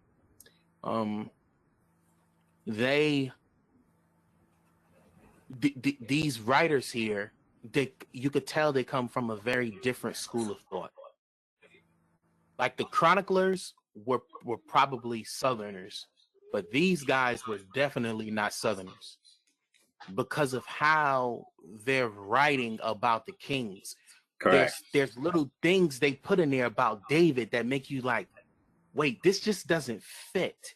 Whereas in Chronicle, when you read through Chronicles, though, everything seems to like flow really nicely. It's a love story. It's a love story in Chronicles. It's like David didn't do no wrong. In Kings, they like David was whoring around. He did this. He stole the kingdom. But then you get the Chronicles, and it's like Yud-Heh-Vav-Heh, put David in place. Yud-Heh-Vav-Heh. It's like a whole different scenario. But that's the beauty of it, is how you get both sides of the story, but you need critical eyes to be able to pull this stuff out. Because if you read it with our pre-Christian thought mindset, something that was given to us, we would never catch this stuff. And that's why I asked what the position of the Deuteronomists were with respect to David. And I just want to add to what you said with respect to the anti-women sentiment that at least I pick up in the Tanakh, in the Torah. you know. Sister Pam, I pick it up too. I pick it up strongly. And I think that the Deuteronomists not only hated kings, they hated women.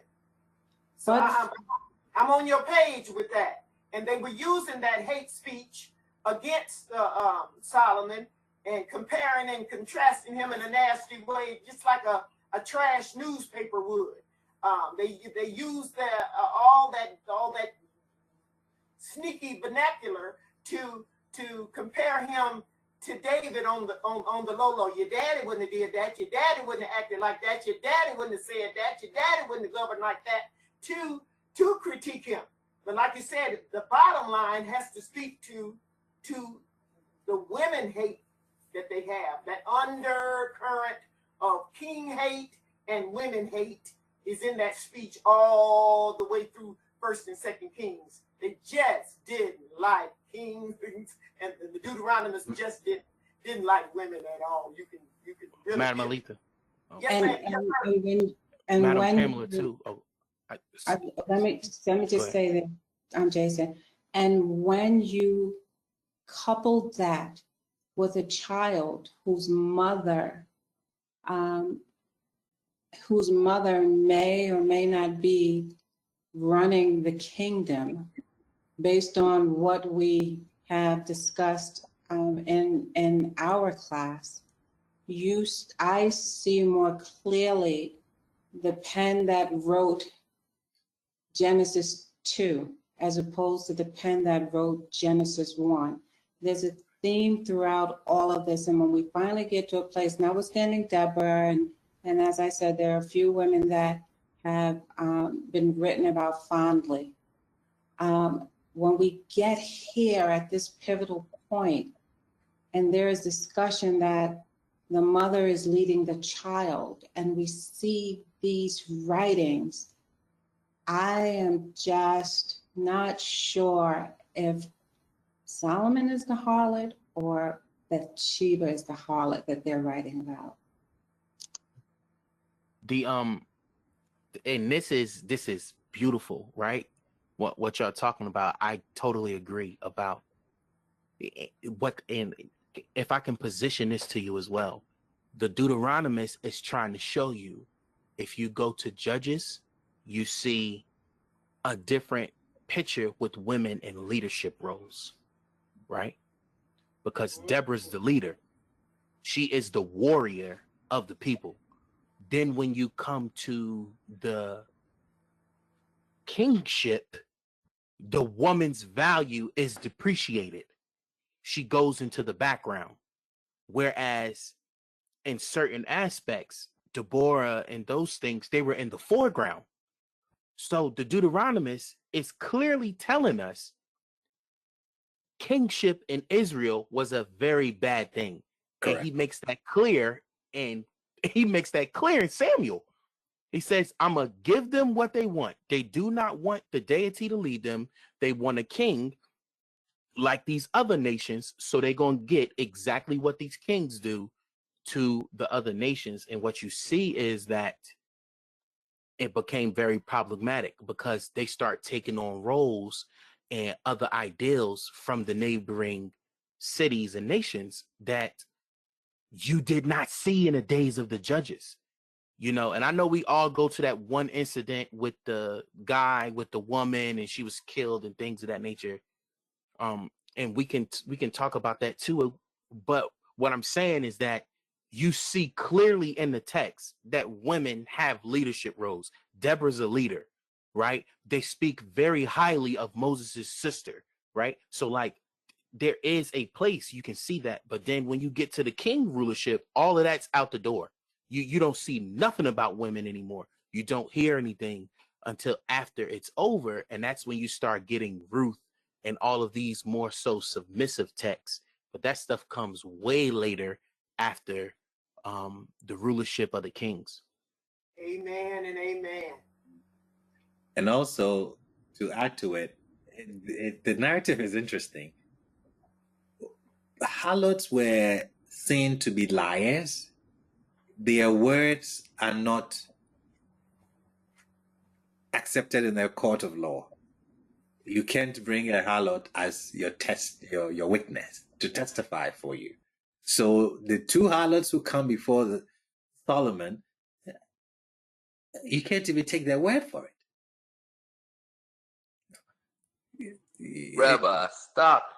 Stop, Rabbi. You mean to tell me, Rabbi? So, oh my goodness, y'all. Like, this is like a ghost. It's basically like this is a ghost. This is a phantom to explain something. Correct. Oh my goodness. You know, it's like you play the harlot. You're a harlot yourself. We can trust you. We can take your word for anything. And this is what they are writing about him. On the surface, the layman's read, you think that, hey, Solomon is doing good. They like him, but no. From the onset, to start a book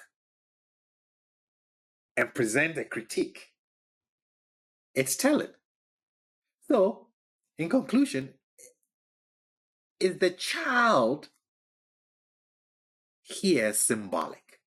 Now I'm speaking Mr. Mark's language, and I'm setting it up for next week. Is the child here symbolic? Remember, writing after the fact, we already know that the kingdom is going to be divided. He said, bring the sword, cut it into half, give one half to this guy, give the other half to this guy. Is the child symbolic? Are the harlots symbolic? See, you answered my question, I believe, because I was going to ask if this is North and South, but you've already hinted at it. So yeah. Yeah. Like I said, it may be significant to note that the majority of the usages of the term prostitute in the Hebrew Bible, Mr. Jason mentioned it, are figurative. When someone is a prostitute, it references disloyalty.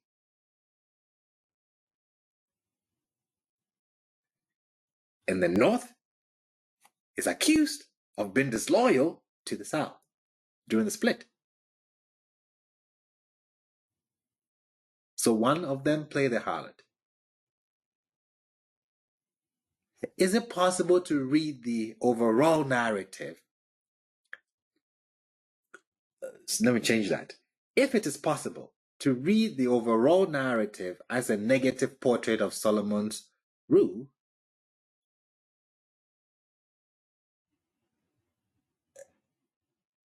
then it's quite... Rabbi, Mr. Mark. yes, I really like what everyone said, especially Madam Ali, the way she said that the Deuteronomistic writers had a problem with kings and kingmakers, and nice. they seem to be the arch enemies. If you weren't a king, then you was a harlot, and which puts you on the wrong side of that sword. Correct. And this is in stark contrast even to what Madam Pamela said. The ancient Mesopotamian writings, the role that harlots played was a significant role. And even in the Epic of Gilgamesh, as you pointed out, that the few passages that seem to vilify the one harlot in the epic is quickly turned over.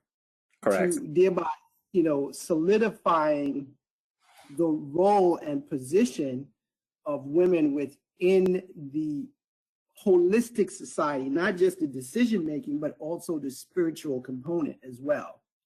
So this vilifying of these two peoples it's evident. It's like you can't turn away anymore because it's all over kings, first and second kings. It's everywhere, from, like you said, from the very top to the very end.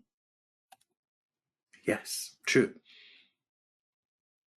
So you noticed we started a narrative from a layman's perspective. It was brief, it was short, it was to the point, And that is how most of the time we read it. Then we put on our critical hats and we notice that, wait a second, the supposedly wisdom changes. There's so much layers in the text. And then we went another layer deep and we say, wait a second, are they praising this guy or are they critiquing him? And we see that no, they're critiquing him. That is why I ask the title, The Wisdom of Solomon? With a question mark. Because what we just read seems to be the wisdom of the scribes or the wisdom of the authors, not Solomon. They've written to draw you in, but then, as Mr. Jabez said, they've left a lot of nuggets and holes to expose this king, because from the onset, they had an issue with him.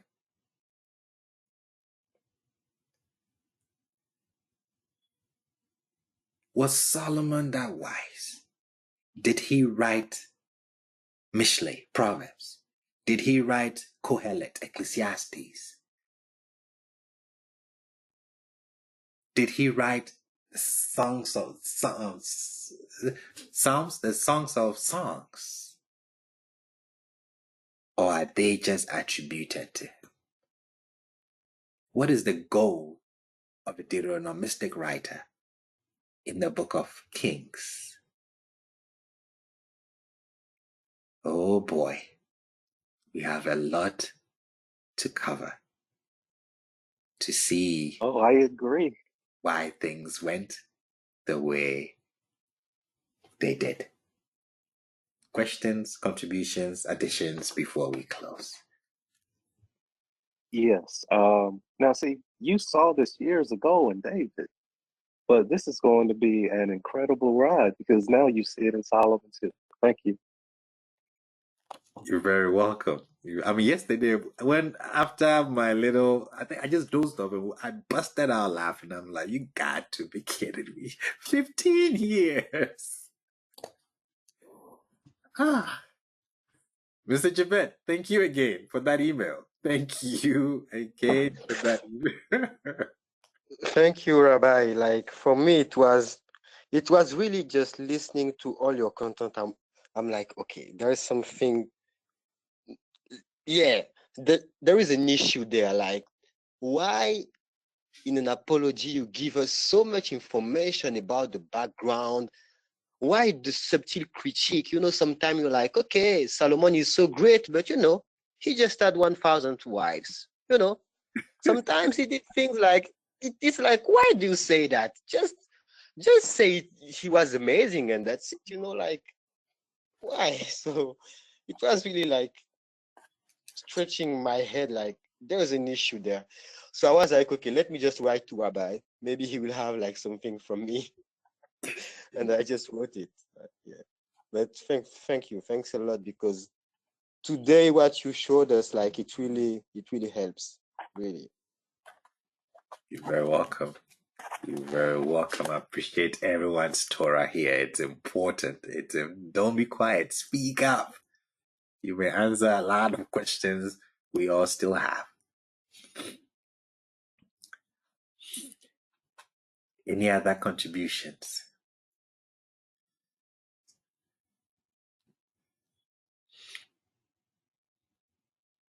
So next week, now we'll go to the symbolic side. We'll demonstrate that it's talking about the two kingdoms that split, the northern and the south. That is what it's actually talking about. So I think it's brutal to start someone's narrative with a critique, because they're blaming him for the separation, correct? The split. Was it not after him that the split happened?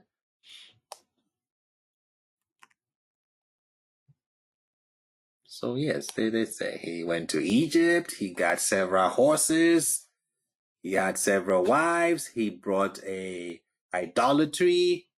I mean, they go hard on him, hard.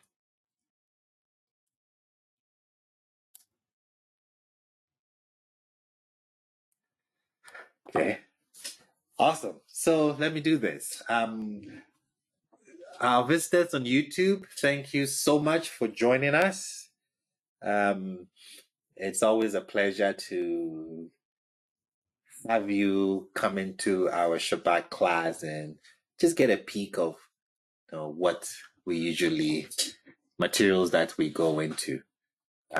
If you want to join us, not join us as such, if you want to study, we have a lot of materials, courses on our website. You can just hop in and just choose which one. They're all biblical related, like same thing we're doing here. So again, thank you so much for joining us. Enjoy the rest of your Shabbat. Next week, if we decide, we may broadcast. If we decide, I don't know yet, but if you don't see a broadcast live, then it means that we are not. But again, thank you so much for your time. We really do appreciate it. Enjoy the rest of your Shabbat. Shabbat Shalom to you on YouTube.